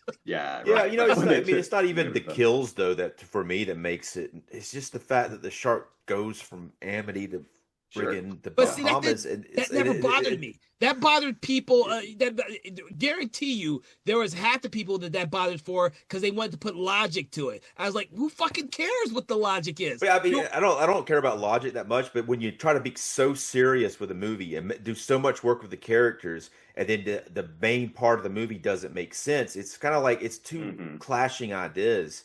That are it's built on a real shaky foundation. Like the premise is so shaky, But I think yes, Kevin. I think the things you enjoy are like the good things about it. But the base concept of them trying to make the shark is coming after just them. Had they.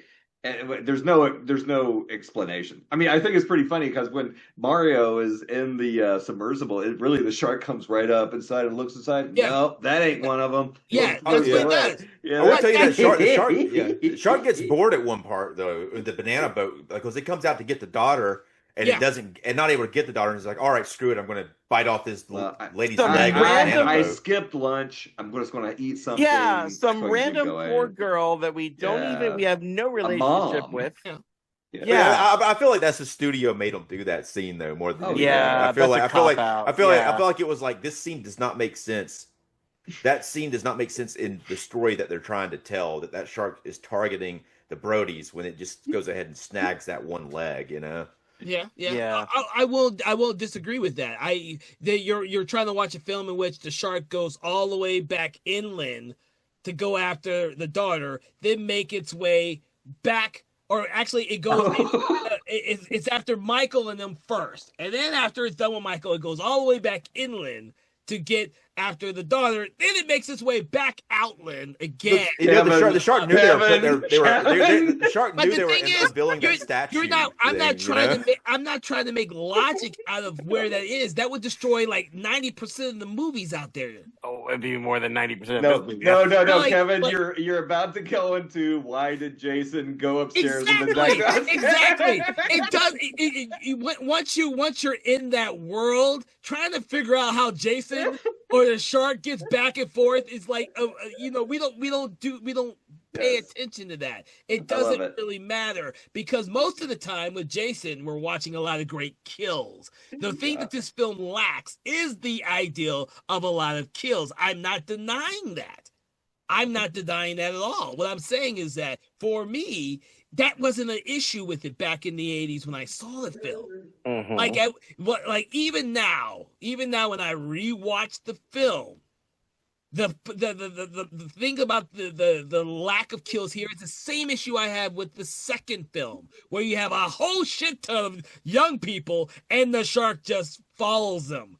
Yeah. And so when you put that in perspective, it kind of says, oh, wow, the shark goes after whoever the fuck it wants to, and it lets people go whenever it wants to. So it not killing certain people, or it's killing like lots of people, doesn't bother me. It's never bothered me, and it still doesn't bother me, even though people are talked down on this movie so much for the lack of kills and everything else. I'm like, and the second movie has a shit ton of kills as well. Well, I think the reason why this movie is looked down upon so much is because it has too much to live up to. Nothing can live up to the original Jaws. Nothing. It's like the Exorcist sequels. Nothing can live up to the It doesn't matter how good a movie you make coming afterwards. It will never live up to those films. And I think one of the few people who actually has done it successfully for a couple films may be George Romero, where Dawn of the Dead is considered superior to Night of the Living Dead. And George James Cameron with Aliens, where he completely changed the genre of it and did it much better. They should have done that with Jaws and have Jaws Zez. It would have been multiple sharks and made it an action movie instead or something. I don't know. But the thing is, back in the 80s, like the Aliens and James Cameron is like, that's a whole, that's like a diamond in the rough type of thing. What you mostly saw in the 80s was a lot of sequels that did the same thing that came before.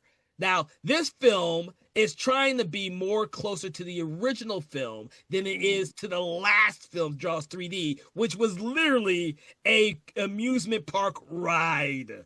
Mm-hmm. Yes, and that at least was something different from the first movie. Yes, if anything. But it was also criticized a lot too. Even though it was really bad critical like stuff on the exactly. Yes, and they gave it shit about that for some reason, even though it made money. I mean. But it's I mean, honestly, like when we watched Jaws 3, I was like, this is a great idea. That the idea for Jaws 3 is not the problem. The execution of Jaws 3 was the problem. This movie is a terrible idea with sometimes an okay execution. I think the ideal is fine. With the ideal of having a shark who goes after family members associated with the original film is a really cool idea that's never been done before. It's never been done before. It's all kind of random with shark movies, even now. It hasn't been done since, and there's a reason for that. Well, I think Kevin, it's like you buy the premise. This movie is a lot easier, to swallow and everything. But and that's for any movie. Absolutely. If you buy into the premise, then you're perfectly fine. It either bothers you or it doesn't bother you. You buy it. Right. If you're watching The Adventures of Buckaroo Banzai in the Eighth Dimension, you have to buy into that fucking concept. Absolutely. If you cannot buy into it, it's a horrible movie. Horrible. What if they did the voodoo thing? I think audience probably would have hated that shit unless they went completely bonkers with it. I think the idea of the voodoo thing probably was about as far-fetched as the concept for the third film, and they tried to pull it back. It's kind of like Alien 3. The concept and the original ideal is to pull it back to what was made the first film so popular. It was a small crew. It was one alien. It was dark. It was dingy. That was the impetus to doing Alien 3 the way they did. No weapons. It didn't work because most people wanted to see fucking Aliens Part 2. Right. Yeah, Aliens 2. Exactly. Yeah. This is kind of like as far as franchises go, I feel like this represents the thing that happens in almost every franchise if they go on for long enough, which is either A, the legacy sequel, which we've already established. This was that before it was cool. The proto. Or C, or proto. B, proto, the proto legacy sequel. Or B, this is the Back to Basics sequel. Yes. Kind of does that a little bit too. Yeah, it's the Back to Basics sequels. And the thing is, I can only say that now because I started off with Part 3 and then watched this one. So even though this one is not as fun as Part 3 is, I get a lot of mileage out of this movie with Mario Van Peebles, and because for me, he is more or less the unequivocal star, and Agreed. Michael Caine, who like the two of my favorite actors, are the stars of this movie. If you don't like either one of those actors, and even Michael Caine has said he only did this movie to pay off his house for his mother, I believe. You have to buy into the concept. As great an actor as Michael Caine is, it doesn't matter if he's in a bad movie, he's still going to give a fucking great performance. Speaking of Michael Caine, did any one of you, when he was first doing, because this guy his character has a shtick, which is that he's always telling obviously fake stories about him having adventures in the Amazon or something. Yeah. And did you guys, when he first does that in this movie, when he started talking about, when I was down in none of I done, looking down in the Amazon, I was trapped. Did you have a flash in your brain of that great scene of him as Alfred in The Dark Knight, where he's like, down in Burma, my friends of mine were going down to the jungle, and we found it for this warlord. We're trying to hunt him down, and we found all these rubies just flying around, just like tossing them out like paperweights, and nobody ever traded them. Did you think about that scene? Because I did. No, after watching all four movies, I kind of got the ideal that they wanted a character to kind of harken back to Robert Shaw's character who tells stories about the past. And but I think Michael Caine sounds like he's improvising a lot of those because they're so fresh when he says them. They're so like off the cuff sometimes that they're like that. And that's the same thing I have with Mario Van Peebles in this film. You say he improvised a lot, he wrote a lot of shit. Yeah, some of that's just some great shit. Same with Michael Caine. It's just great. Yeah. Is that shark stuff? No. Is it character stuff? Yes. It is. An MVP. And let's something that shocked me a little bit. MVP is the guy who drops the one F-bomb in this movie, which apparently was just starting to be a thing. Is that you get one F-bomb per PG-13. Yeah. They always stood out too when that F-bomb happened. It was just like you knew it. You're like, oh, that was it. That was it, guys. That was the one So, but I think I've kind of, unless you have a question about my interpretation and my ideals behind the film, I know some of you will like I said before when I started this, some of you will never get it. You won't get it. You're not African American. You won't ever get it. You may be able to try and understand it, but you won't ever get it because you weren't in the 80s watching this film as an African American. You will not get it. I'm sorry. As a 12-year-old, You're assuming, Kevin. No, I'm not assuming anything. I know you won't get it. I was a 12-year-old black child. How do you know we weren't African American at that point? Did he not grow up as a poor black child? Have you seen pictures of us at that age? It's not about that. It's about watching horror films in the 80s and never seeing anything but African Americans get killed as the first person on screen. Yeah. It became a fucking joke later on that people told over and over again. It's weird. It's weird the way it kind of devolved to that too. When it went from like Night of the Living Dead with the main character. Yeah, 68. I mean, in 68, and then suddenly it's like that was the deal. It's like how did it change like that? But the thing about Night of the Living Dead though is that Dwayne Jones doesn't die to the very end of the movie. He makes it when everybody else has died. Well, that's what we're saying. He got through. I mean, it became a cliche later. Yeah. He wasn't the first one to die, which became the cliche, because that was because in the 80s, there was almost no films with African Americans in it, much less one that survived being not killed as a first or second person, dude. That's what we saw. That's what I saw on the screen. But Jaws 3 and Jaws the Revenge did not do that. Mm-hmm. Yeah. Mario Van Peebles is and Louis Gossett Jr. are two of the strongest characters in the film. Both films. They are at the highest of positions.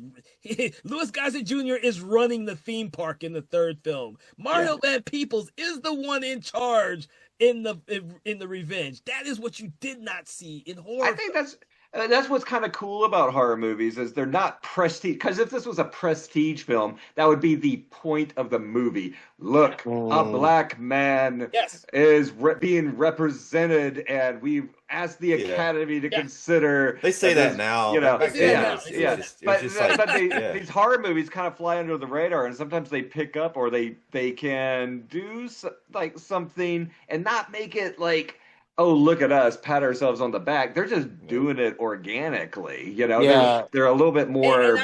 And I even say it even worked up into the 90s and the 2000s with Wes Craven, who did a fucking fantastic job with People Under the Stairs. But in Scream, there ain't no black people in Scream. But you know what dies? Who dies at the beginning of the second one? The two black people. But that's funny, and he's making a comment on it, and it works in that movie extremely well. But he kind of realizes that shit. Like, there's none in the first movie. There's none.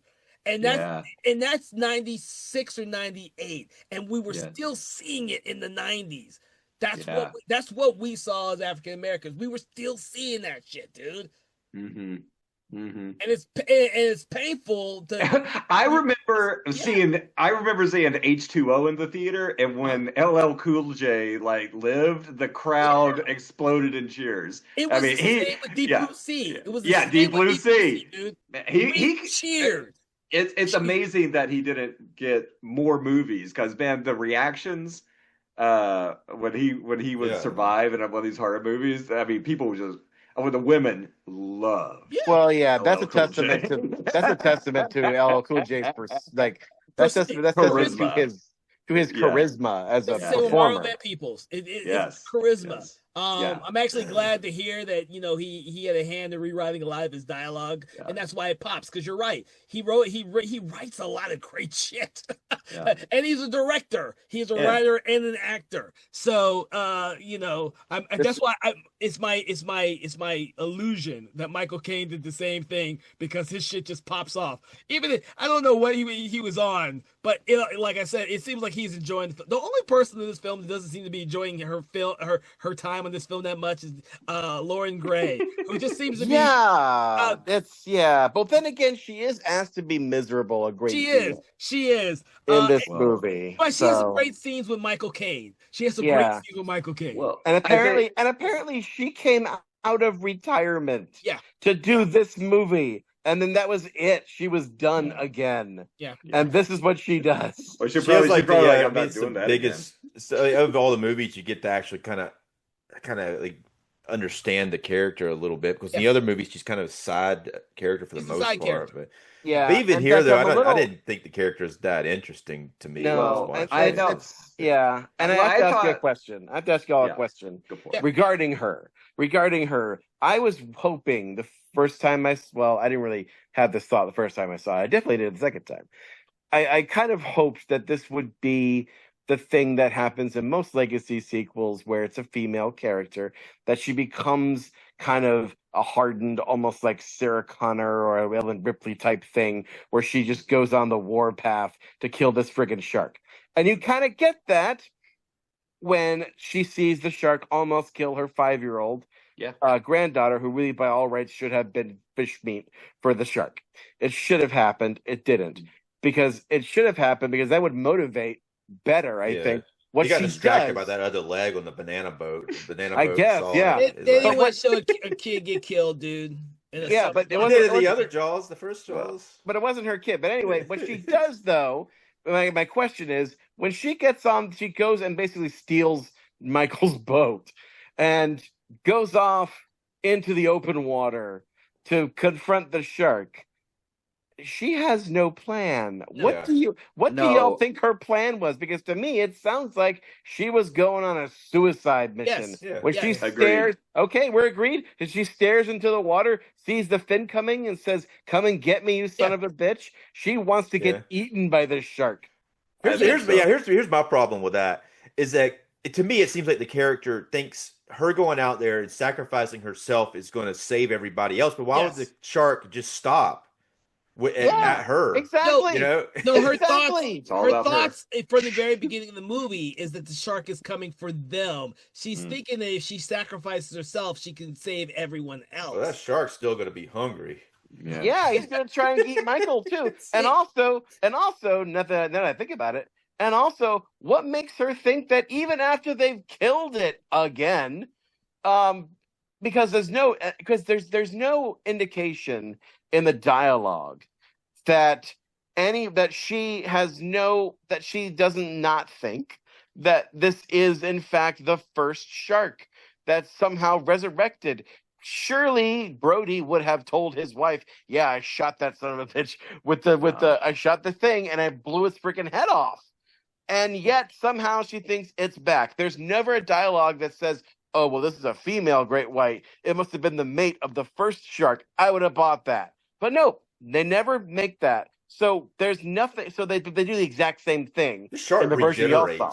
regenerates. It regenerates, you know. That's What? just Yeah. something So they there's don't nothing. explain. Well, my point is this: after that's all said and done, there's no indication that they really did anything except postpone its inevitable revenge on her great grandchildren, or that it's going to come back in 10 more years. There's no They got to finality stay out of the to water. it. They really got to stay out of the water. No, you know? if the movie had been successful, they would Yeah, have made another That's a, sequel. yeah. Exactly, Right, exactly. And what would have helped, I think, is if they had just come up with a slightly different, better death for it. Like, I mean, let's run through the gamut here. The shark has been exploded. The shark has been electrocuted. The shark has been exploded again, which I think that was Jaws 3. They exploded it again. Blew it up. So it's been exploded 3 times. It was a grenade in Jaws 3, which is kind of cool. But It's still exploded. Yeah, it's still yeah. exploded. So, like, what other ways could they have possibly killed the great white? I think it might have been cooler now that I think about it. I think the easiest thing is to blow it up. They shot it differently to begin with, but it didn't work. So they're like, "Screw it, we'll go back to blowing it up." Yeah, or I mean, you could have had like Michael Caine try and fly his plane kamikaze style into the shark and rip it to pieces, and the plane explodes, and that would have been cool. That's what I was thinking when I was watching it this time. I was going like, "Oh, it'd be really cool if he came down and used those propellers that when he went in to chop it up, Yeah, and everything." Yeah, that would have been cool. Gnarly. Yeah. But by the way, Michael Caine, when the shark is going for him, has the best, "oh crap" line in the history of cinema because of how he says it in such a way like, "Oh, he just realized he lost his keys," and he's looking at the freaking shark like, "Oh shit," and it's like, it's so dumb, but like it's not a good acting choice, but it's so that makes me laugh so hard when I think about it. Well, not right now because I've thought about it too much. But yeah, they should have done it differently. I feel like you could do it, but don't literally recycle footage of it from the first movie. Ugh. I think Michael Caine said something pretty funny near the end. That I think is good. But with the start, they're looking at the heartbeat monitor, and the shark stops, and he says, he's like, maybe it had a heart attack or too much food. Yes. Humans are full of cholesterol, So it's like, because what they're trying to do is they're trying to science it to death, which is cool. It's a good idea, but the way that they're trying to science it to death makes zero sense to me. Because what Van Peebles is doing is like he's making some kind of electrical charge thing, and he's like, we're gonna put it in his mouth, and we're gonna use the electrical charge because it is a known fact that sharks navigate through like sensing electrical charges. All right, we know this. It's science, and if we can put those electrical charges inside its brain, he says, and I quote, "we'll drive it crazy." And I'm thinking to myself, okay, I like where you're going here. I just don't like your conclusion. Here's why. You have a man-eating shark on your hand. You have a man-eating shark that roars like a freaking lion. You have a man-eating shark that can make itself jump up 15 feet in the air. Why are you trying to make this thing even more agitated? No, I didn't get the point, but there is no point. But I like that he had an idea. No, I did. Yeah, he made a gadget. He's like, we got a gadget. We got a half-assed solution. I mean, Lance Guess isn't coming up with nothing. I got to come up with something. But that thing even malfunctions. He gets it out there and it's on him, and his controls like not working. Yeah, they're always saying like, "Man, your gear crapped out. My gear never crapped out. Not crapped out again." Yeah. Well, I think the shark is just somehow turning it on and off or something. But here's the thing about Ellen Brody's character. I think she just needs therapy because she's manic.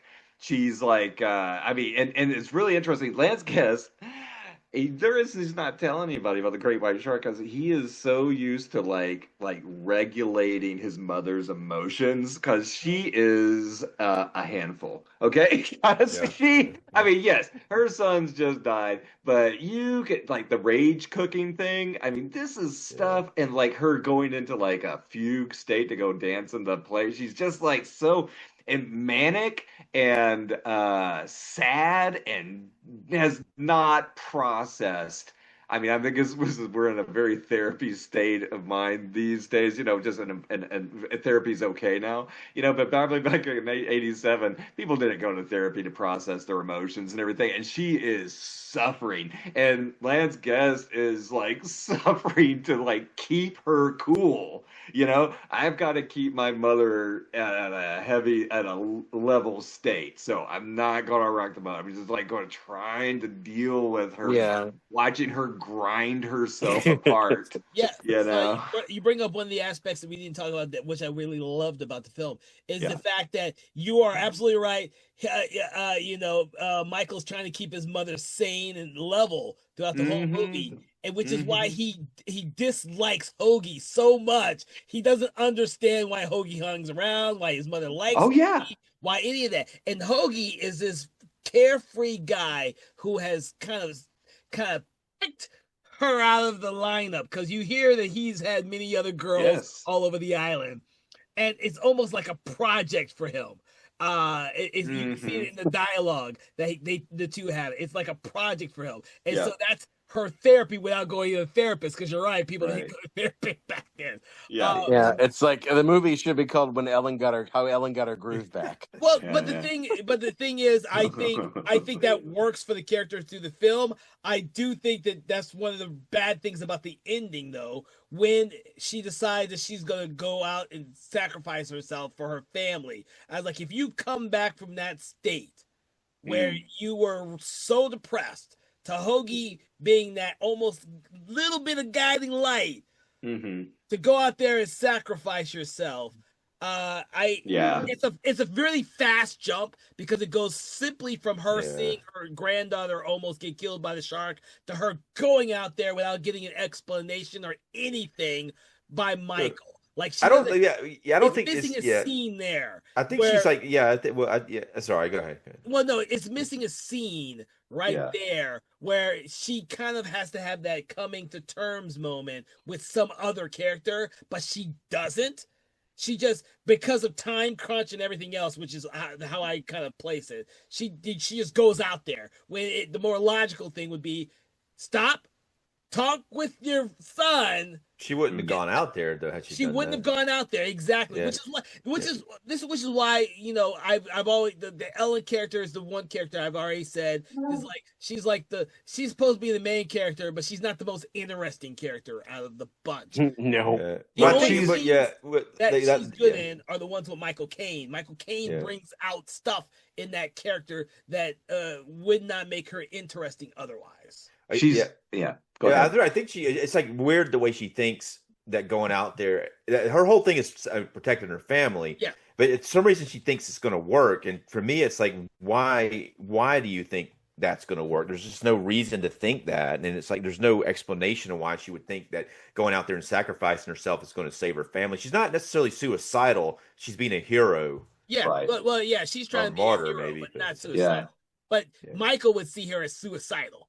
That's why he rushes out without actually consoling his wife. He's like this stupid woman, you know. We gotta have to save her. I mean, in the very least, I would have liked to have seen her like take 2 seconds to think and like grab some propane tanks and stick them in the boat, thinking I'm gonna suicide bomb myself when the shark jumps on me.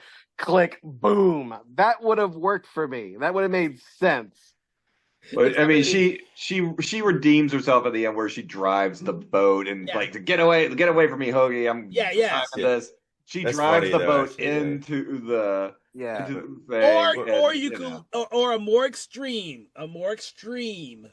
ideal behind Ellen Brody in that last act is the shark being her great white whale that she's going after. Well, that would be the more extreme look. She will do anything and sacrifice anything to kill the shark. Thomas was right though. The girl needed to die, the little girl, for her reaction to work. Without the little girl dying, it doesn't work because her initial reaction is stay out of the water, which still works. But like the little girl's dead, then there's no staying out of the water anymore. It's like kill the shark. Yeah, because at that point, it's not about saving your family anymore. At that point, it's just Ellen wants revenge. You know, that could be. I think it's a little bit of both. Yeah, it could have been a little bit of both, but I suppose like it could have been so much better. But like what I was gonna all this talk about the climax, not the ending, but the climax reminded me of something that weirded me out a bit. Which is that this movie has this weird thing that I guess a lot of legacy sequels do this. Actually, I saw this. They do this a lot in the Happy Gilmore sequel, where they will literally just take clips from the first movie and pretend like they're flashbacks as a way to explain or refresh your memory about things from a movie that you saw 20, 30, or 40 years ago. They do that in this movie. You son of a bitch. Yeah, they do. Yeah, they do that. Like she has flashbacks to things that she would not have been privy to. Oh, she has knew it. Flashbacks to things that she was he not probably there told that for. story so often. He was like telling his own story. He was like, I said, smile, you son of a bitch. And then the shark blew up. We know. You said smile, you son of a bitch. We know. Yeah. But on top of that, though, she has a flashback. She has a flashback to earlier in this movie, where she has a flashback to Sean getting eaten, or him in the boat. Yeah. And she's having a roll call of the victims in her brain. But again, she was not there for that. She was not privy to that the audience event. was there, though. Yeah, the audience was there. I know, but you're picking on. Yeah, but you're picking on something that like all the movies do when they do those little flashbacks. That's more for the audience than it is for the character. There's no indication that the character itself is seeing what we're seeing as the audience. It's a really cheap callback though when Roy Scheider. I think see him like Sean dying's fine, but bring it back Roy Scheider and like her not even doing a heroic thing like he does, because she doesn't like become him. Like they're like her son and Mario Van Peebles' character Jake are the ones doing everything. Yeah, it's a group effort in a way. She's like the only thing she did was like drive the boat out there and get everybody caught up in the whole business. You know? Well, that's what I'm saying. Everybody's dealing with Ellen's like psychosis in this movie. You know, it's just like, oh my gosh. Like, Michael Caine has to wreck his plane for her. And it's like, can you imagine how much more drama he's gonna have to go through after this? And you know what else is? You know what else is? And this goes back. He had another plane at the end of the movie. His plane was fine. He had a whole new one. They fish it out. Obviously, they fish it out of the water. Apparently, but it's just the beginning of his problems. So he's such a happy-go-lucky dude now. Now it's just gonna be like drama all the time. Oh, I know, because until she gets some therapy and works through these emotions, I mean, his life has gone from there's a new shark regenerator too.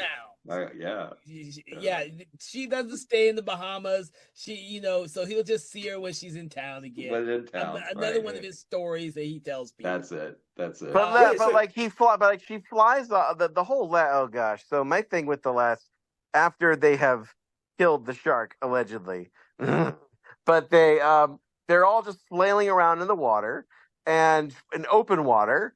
And we know that before Michael Caine does his crash land, he did send out a call for like the Coast Guard or something, saying, "Give me two boats on here, and something." Like he's basically asking for them to come, and he gives them their coordinates. So we know that help is on the way. They got that covered. My problem is when they find MVP drifting along, bleeding all over his body. I'm sorry, folks. We want to believe he's still alive from that, but I'm sorry. If if they're just drifting in the water with no access to a first aid kit, no way to stop the bleeding of very deep lacerations. Which they don't I'm even sorry. bother to try either. On top of He that, bled to death in the open ocean before those boats could get there. No. He's donezo. Their boat's not sunk. Yes, their boat is sunk. Yeah, it's in pieces. It's in It's pieces. in pieces. I They thought got it's just like the one first part of it movie. sinks with the shark.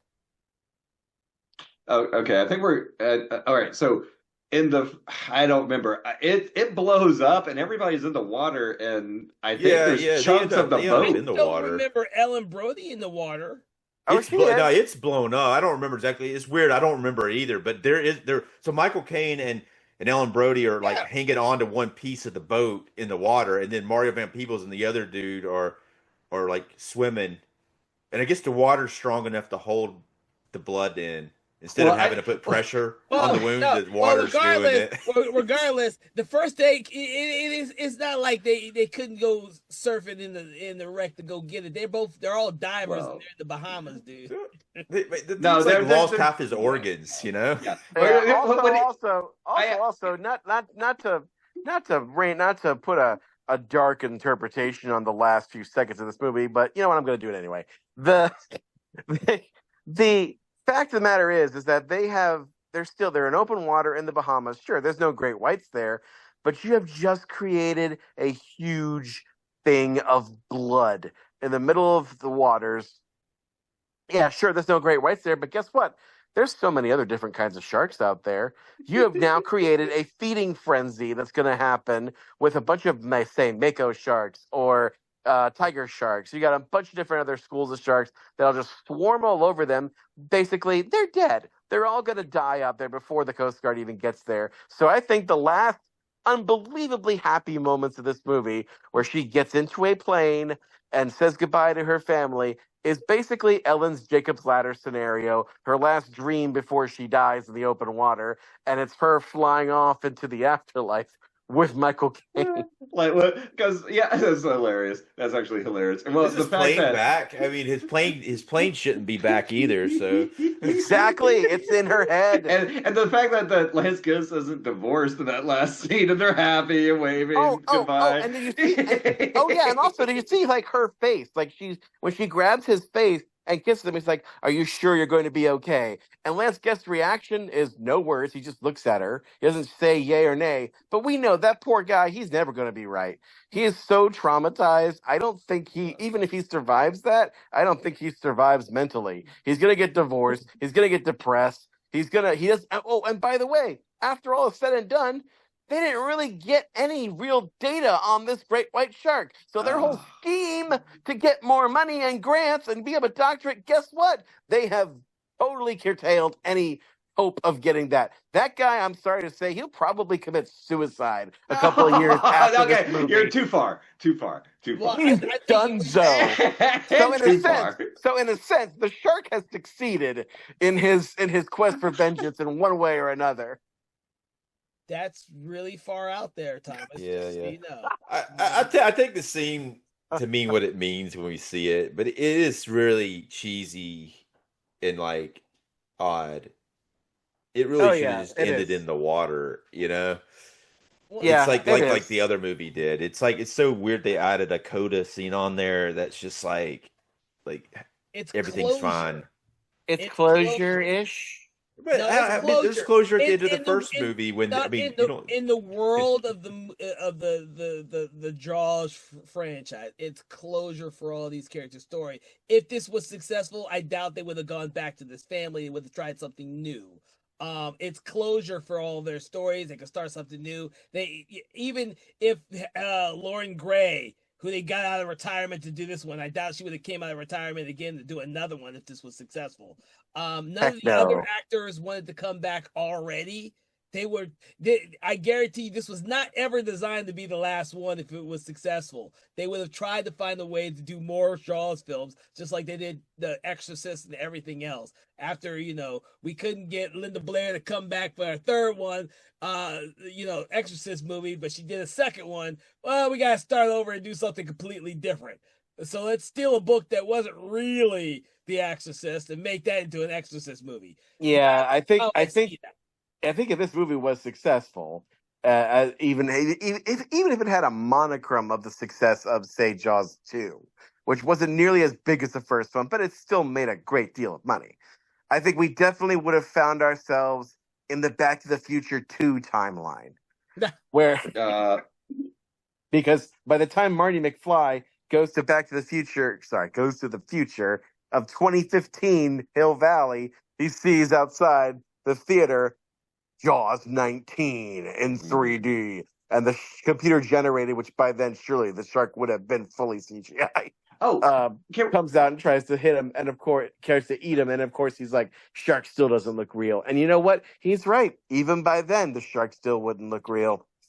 Let's talk about the shark. I mean, I think in this one, it looks a little bit like it looks a lot like a giant puppet and it kind of moves like a parade float. But there's like a really great shot of it. I don't like it standing on its tail, like, but there's one really good shot when he's chasing around Lance Guest where he busts through the wall and the ladder like kind of keeps it at bay. That was a pretty good shot. The shark looked good in that one shot. It looks better than it did in Jaws 3. I think, I think the shark looks really good in this film, especially in the underwater sequences. Yeah, I think it's a real shark, actually. In this film. We have a lot of underwater sequences in this film. I think I really think sometimes it is a real shark, but they're able to do. But I don't know about real shark, but I think there's real sharks in it. I don't think they can afford a real shark. But let me ask you all this. An Italian shark movie. You know, the Italian shark movies had all real sharks in them because they couldn't do anything else. But we Italians make sharks eat zombies. That's how we do it. But I was thinking though, like, let me ask y'all a question. Did the shark in this one seem smaller than 3 and 1? It seems smaller, doesn't it? Absolutely. It can't get bigger than part 3. I mean, you're in Megalon territory. They didn't even bother to define how big the shark is in this one. But in that shot, the wide shot of the shark coming up on the ship, with that when Ellen Brody's in it, makes it look like it's a big ass fucking shark. But not like part 3. Yeah. Part 3. Like... Oh my god. We all laughing how big that what a 35 pound shark in that one. Oh, Jesus. But I will say that the one thing that really would have given us more closure and would have made the last bit the death of the shark so much more impactful. That's the word I'm going to use, is impactful, because yes, that's what this movie lacked, is impact. Because let's face it came out at a time. By the way, this movie came out in '87. This was like the heyday of action and the heyday of movies like RoboCop. This came out like RoboCop was number 1, and this movie was number 3. And then it drops. It was like the re-release of Snow White was number 2, apparently. Is that? You do. Yeah, the early Disney movies didn't make money on their original releases. They made money on their re-releases. Actually, I saw Snow White in the theater. I went and saw that re-release that year. Yeah. And you admitted it. Haha. Yeah. I liked it, man. I was like, I saw it twice. They went back to see it another time, man. 87. Yeah, 87 was a great year, and it was also a great year for Arnold Schwarzenegger, who probably could have given us some really good kill lines for the shark, because this movie just borrows the kill line from the first movie and just kind of cut and pastes it in a very haphazardy sort of way. So, if I may, ladies and gentlemen, put forth our Schwarzenegger alternators for the kill line of Jaws 4. This is the last time we'll be able to do this with this franchise, so I'm gonna savor it if we can. So yeah, for all of y'all don't know, and if you don't know, are you really listening to the show? I don't know. But when I'm here, I like to do this thing where, most horror movies have the kill line or the hero killing the monster line. That is just the last little zinger. And I feel like Arnold Schwarzenegger and his writers especially in the 80s, were the masters of the zinger. So I got 4 of these. And again, I cannot attest to the quality of them, but I'm going to try, because that's what I do on this show. I try. Do it. Do it. I'm going to do it. All right. Here we go, ladies and gentlemen. Now imagine Schwarzenegger is playing Ellen Brody. She is driving this driving Is the it boat. like are we seeing him as Ellen Brody with her hair or just Schwarzenegger? I think with the hair. Go full, yeah. You know what? Let's embrace the crazy this movie had no courage to do. Let's do that. Okay.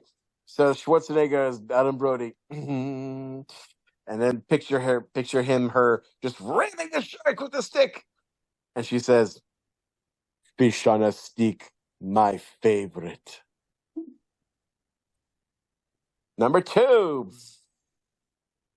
Dun dun dun dun dun dun. Guess what, Jaws? We finally got a bigger boat. Oh But boy. they did make him a bigger boat. It's about Number the same size with 3. the ship. Number 3. I think it works better when I do the build up to the music. Dun, Yeah. dun, dun, dun. I'm making shark fin soup tonight, boys. Oh my God. Uh-uh. Good. It's good. It's they ring true. And finally, thank you. And finally, number 4. Dun dun. No more sequels for you. That No, one works better. That yeah. one works better with the explosion scene. Yeah. No, I mean, upon thinking about it more, Fish on the Stick was a pretty good one because that Fish does on the kind of Stick. happen, even though it only Yeah. happens in the original ending. Right. Yeah, But- yeah. Yeah, Fish on a stick, my favorite. Because Because also we didn't even mention the fact that this movie starts. It almost seemed like it's preoccupied with food, because like it starts off almost the very first image is a fried fish eye, like the eye of a fish that's getting fried at the Brody house. You know, because they're frying fish for Christmas because I guess they're Catholic. And Also 7 fishes, maybe. yeah, my family does that too every Christmas. So yeah, I think it works to have like 2 cooking zingers for when she kills the shack. All right. So now that we've gone through your Schwarzenegger alternators, is there any final words before we get to rating the movie, guys? well, No, I think I would go ahead. yeah, Go I ahead, would say Dave. something. It's not about it is about the movie, but it's not really. It's just an interesting thing about casting. I thought I was reading about Ellen Brody, and when she decided she wanted to do the film, she agreed to do it only if she was going to get second billing. Michael Caine was supposed to get first billing. I think it's weird that he ended up not getting it. Any idea why that might have been? I don't know. I think it's just because he's such a supporting character. I mean, he's barely in the movie. Right. I mean, yeah. It's still, if you think about it, if they gave him top billing, it would just in your mind you would think he was in the movie more than he really was. Though. Right. Yeah, I think that is it. I mean, really, billing is a huge like legal thing that agents work out with studios and things like that. It's a whole thing. But it's just so weird the way that was the original deal was she was going to get second billing, and it's weird that it changed. And it's like Michael Caine headlining it probably would have looked better too for an audience. Yeah. They probably should have put him on the poster. But although I will say, and we can't show this on a audio only podcast, but the poster to this movie is pretty freaking epic. I'd say it's the second best poster of this franchise. The first being the iconic one, of course, for the first movie. But this one features like the iconic shark rising from the depths, but also has Ellen Brody on the prow. On the prow? Is it the prow or the stern? She's on. She's actually, she's standing in the front of the ship. Like, she's not actually on the end of the thing. Like, Mario Van Peebles is. Yeah, and she's got a freaking like spear, which she never holds. Here it is for reference. So you can see it. I mean, it's a great cover though. It's a great cover. And I don't think Michael Caine being on the cover would have helped it. Maybe his plane coming up and it would have complicated the whole cover if you added him to it. Can I just say one thing I do love and I do miss about 80s movies is you always had like in the opening credits and Michael Caine as Brody or Yeah. Hoagie. As Hoagie. There was Hoagie. always they would always name one of the Yeah, characters. yeah. And That you'd go is like, awesome. oh, cool. Who's that kind of guy Yeah, going to be? I can't you wait know? to see Hoagie. Yeah. Yeah. Yeah. I think in the last one it was like and Louis Gossett Jr. as Calvin Bouchard. Like, whoa, he gets named in the opening credits. So that guy's going to be a badass. I can't wait to see what that guy's going to do. Yeah, I wish they'd bring that back. Yeah, they still do that sometimes. Yeah. Do that. Thank you for reminding me of that, Conkle. I will make sure to do that in anything that I hopefully please do. create. I mean, I Please do it. I really do that. And I John, did it for Yeah. I have an actor. I always he requests that credit. Yeah. I'm like, all right, I don't give a fuck. Yeah, Sure. Yeah. all Sounds right, good to guys. me. Are we ready to rate the movie now? Let's do it. All right, so for everyone listening, what we love to do is we love to rate the movies. We rate it from 1 to 5, 1 being 4, 5 being amazing. But what we love to do is we love to pull an object, a quote or saying from the film to attribute to our quote. What is your rating for the film, and what object, quote, or saying do you attribute to the film? And we're going to start off with you, Mr. Conkle. Okay. Oh man, I guess I'm sorry. I gotta rate it and say okay. You just gave me the rules. I'm gonna give it a strobe light. All right. I'm sorry. Zoned That's out. okay. That's a good object. You got it. Okay, I'm gonna give it a strobe light. Now, before we had this conversation, I would have given it like half a strobe light. All right, but Kevin, your defense of the movie has raised it. I can see where you're coming from, but I give it now an entire 1 strobe light. Holy shit! I thought you were gonna come up with something bigger than that. I thought you were gonna go 5. Yeah, I'm going to give it the rare 6 strobe lights. Holy shit! No. You wouldn't even give the movie 5. I'm going to give You're like I like this movie, but I'm giving it 1 star. No. I'm glad I got to see the other side of the story from Kevin and everything, and I remember watching this movie a lot. But watching this movie today actually made me very angry. And so I don't give it a half a strobe light. I give it 1 strobe light because I can see how I respect that. I can see how they tried to take the material seriously, even if the foundation was a little shaky. So, All right, what about you, Mr. Thomas? Oh boy, there's so many marvelous and terrible objects that I could pick in this movie, aside from the strobe detonator question mark thing that they created for this movie. I was gonna go with, because I was so enthralled with the NES game and trying to stick that shark with the pointy prow of the ship. I was gonna go with the broken stick prow thing of the ship. I was gonna do that because I feel like it defined a small part of my childhood. Sure. But I'm not gonna do that because things have changed. I've changed. I've become a bigger, better man. I'm a mature man, I hope. And so instead, I'm going to go with something a little more tasty. I'm going to go with 1.5 fried fish eyes. From the very beginning of the movie, of almost the first major image that isn't a point of view shot of the shark roaming around the waters. That big old black fish eye. I'm hungry now, man. It looked delicious. I'm hungry too, guys. Yeah, I honestly am. I'm gonna kick So you I'm on your going with ass, that. Thomas. You're always picking my objects. It's because great minds think alike, Kevin. Right. We're so Right. simpatico now. Except for with this movie. But go ahead. Except for this movie. Yeah, except for this Right. movie. But yeah, 1.5 fried fish eyes out of 5. Because I don't like it.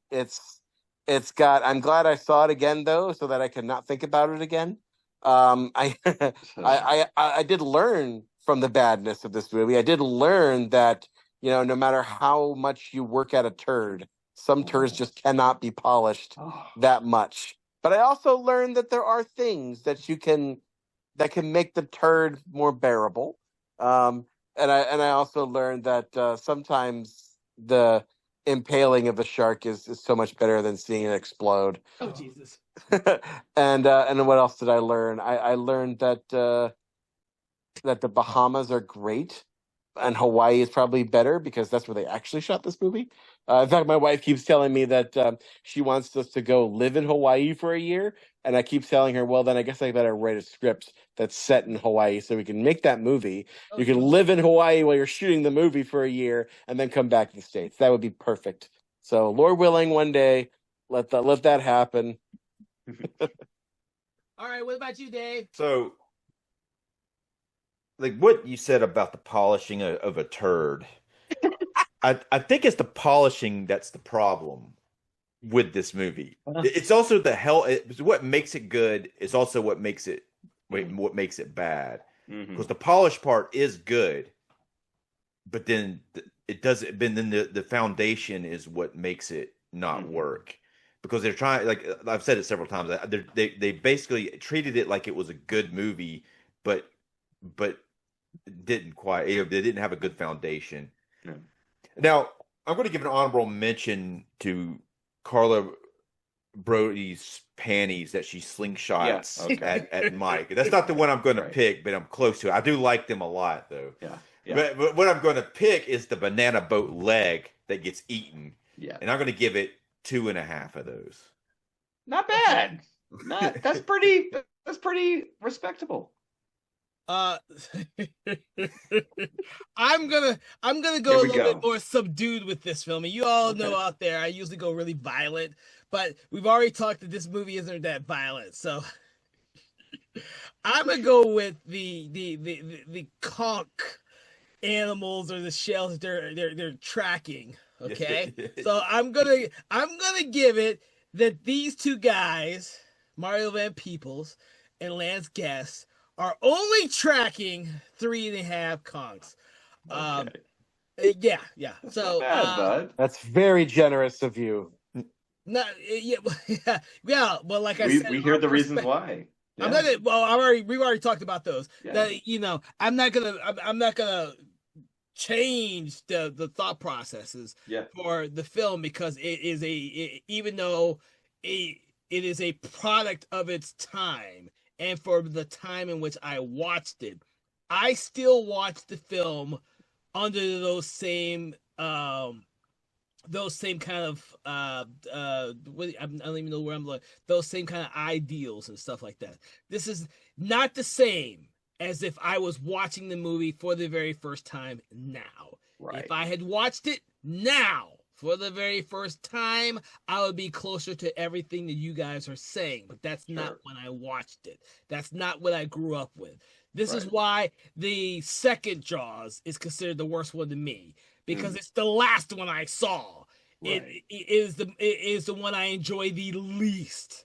And the first one just trumps all of them, mostly because it's a really, really, really well done film. It is not by far my favorite Spielberg film. I think a lot of accidents happened on the very first Jaws that just happenstance made it a fucking brilliant film. I think even today Spielberg would say, because he doesn't want to do another film on water, I had too many fuck ups on that movie. I'm just glad I had something at the end of the day. We made do with what we had, but it's not exactly what I envisioned. And that's why this is a film that I don't think is one of his best films, because it's not what Jaws wasn't one of his first films that he envisioned it the way it came out. It just came out because of happenstance. And, yeah, I mean, I think the first one is amazing, even though that's part of what makes it amazing is that it happened, even though it. Yeah, but the thing is, then you don't blame you don't put all of those ideals and those thought processes on the filmmaker that made the film. It's all happenstance. When I think of a great Steven Spielberg film, Jaws is that movie that just kind of blind fucking luck made it a great movie. And it's not the same as when I say Close Encounters of the Third Kind is one of my favorite fucking Spielberg movies, dude. It's not the same as me saying E.T. is a fucking brilliant movie. It's not the same as saying Saving Private Ryan is a fucking brilliant movie. Jaws is the movie that had a lot of accidents that just happened to make it a great movie. And it's also one of his first films. Like, you're not going back to looking at Sugarland Express and saying that's a great fucking movie, because you're not. Even I mean, I had a hard time with Sugarland Express. I watched that recently. But it was, but I mean, the thing is, even though I think it would have been worse had he gotten it done the way he originally wanted to, because it would have been a lot more shark, you know. We will never find out. We will never know unless he Or decides. it would have been like Jaws 2, you know. You would have seen a lot more shark in No, it. because I think of like Jurassic Park. Jurassic Park is a far superior film because I think if you look at Jaws and you look at Jurassic Park, there's a lot of similar elements to the way those two films unfold, and it's all because of his brilliance as a director from the experience he learned from making shit like Jaws. And so, this film here, it has its problems, but the same problems. The reasons why I like this is also the reason why I don't really go back to rewatch a lot of Spielberg movies. There's not a bunch of fucking African Americans in Spielberg movies. There's just not. He is someone who just does not envelop other races like other people do. Like Samuel L. Jackson. Samuel L. Jackson's in Jurassic Park. He's one of the first people to get fucking killed. I mean, there is the color purple, but that's about he it. did it. He put it all in the color purple. He said like all in the color purple, dude. And maybe Amistad, but I don't like Amistad. Oh yeah. Amistad has Jaimin Hunsu. I think he did great. I just think it's a mediocre fucking movie. Yeah. So the thing about the Jaws franchise is the very first film set a high bar that no Jaws or shark film in general has ever been able to live up to. It was the first summer blockbuster movie. Yeah. It's the first shark movie that did anything. It made people fear the water. It made people go out of their way to kill sharks because they thought sharks were dangerous when in fact they were not. That's what Jaws, it was a cultural they'll eat you, man. You saw the movie. So no other film, including Jaws and Revenge, could ever live up to that. Ever. And it never will. Someone will remake Jaws. Spielberg may die before they remake Jaws, but someone will remake Jaws, and it will never be the same thing because you can't. It's lightning in the bottle. Yeah, I agree. Although I will say, it is the only Jaws thing that I would like to see, but only if it's a really good filmmaker. You can't just pull some TV director like they did in the second movie. Although Joseph Sargent was an accomplished filmmaker before he did this thing, but it has to be someone with a really good take. And what I would love to see is a prequel about the 1890 something Amityville island. And Amity, not Amityville. You're right. You're trying to put those two franchises together. Put them together, man. I derailed myself. No. But that would be no. But I'd want to see a prequel about the original shark attack in the turn of the century that inspired Peter Benchley's book. Basically take the true story and pretend like that it really happened years and years ago, and then you have basically a way to do Jaws in a way where you can have like your characters try to go after the shark with even less technology, with even less stuff at their disposal, and destroy this thing. You could do an interesting thing and make it a period drama. In fact, you could do it to where it's like almost entirely just the three guys on the boat, whereas the first Jaws was like pretty much half and half, half on the land with drama and then half three men on the boat. So that I might be interested in seeing, because that would be different. That would be a different take on it, and it would be taking it back to the original, but also doing something with it, and also upping the stakes. Because like I said, these guys would have almost nothing. They would have like harpoons and maybe like a couple of flintlock pistols or something to fight there's nothing you could blow the shark up with. Except maybe like a canister of gunpowder or something. Some dynamite, man. They gotta have dynamite. You gotta blow the shark up again. Well, they'd find a way. It would be very similar to the movie they did, The Voyage of the Last Demeter. They'd find a way. Don't spoil that. I still haven't seen it. I'm not. Yeah, I love that movie. I'm not gonna explore it. Yeah, they did a fucking great job with the movie. Yeah, I thought it was. Hey, got it preloaded, man. So I think Dave is psychic. I think he knows the movies we're going to like. He knows where they are on the shelf. Because they're all alphabetical. But some of them I have out, like just because I saw that on the Blu-ray. I hadn't watched the 4K yet, but I have it out so I don't like foul it, you know. Yeah. Okay. So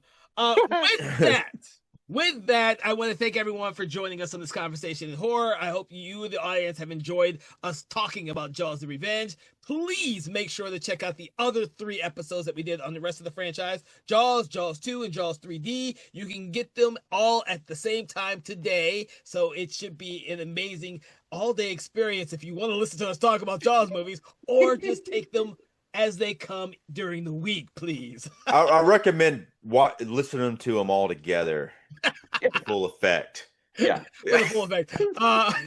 With that, I want to thank you all. Please make sure to like, share, follow, do that thing you do with your favorite podcast, your favorite podcast app, Spotify, or YouTube. And please don't forget to check out our other podcast, Conversations in Hammer Studio Horrors, which is the first and third Friday every month. Make sure to check them both out. From all of us here at Something Wicked Entertainment, I want to thank you all for joining us, and we will see you on the next episode. Farewell and adieu, you Spanish ladies. Farewell and adieu, you ladies of Spain. Conversations in Horror is a Broken Lighthouse Pictures production. Written, produced, and directed by Kevin L. Powers. Executive producer, Kelly A. Inoka. All contents and material from this episode of Conversations in Horror is copyright 2025 Broken Lighthouse Pictures.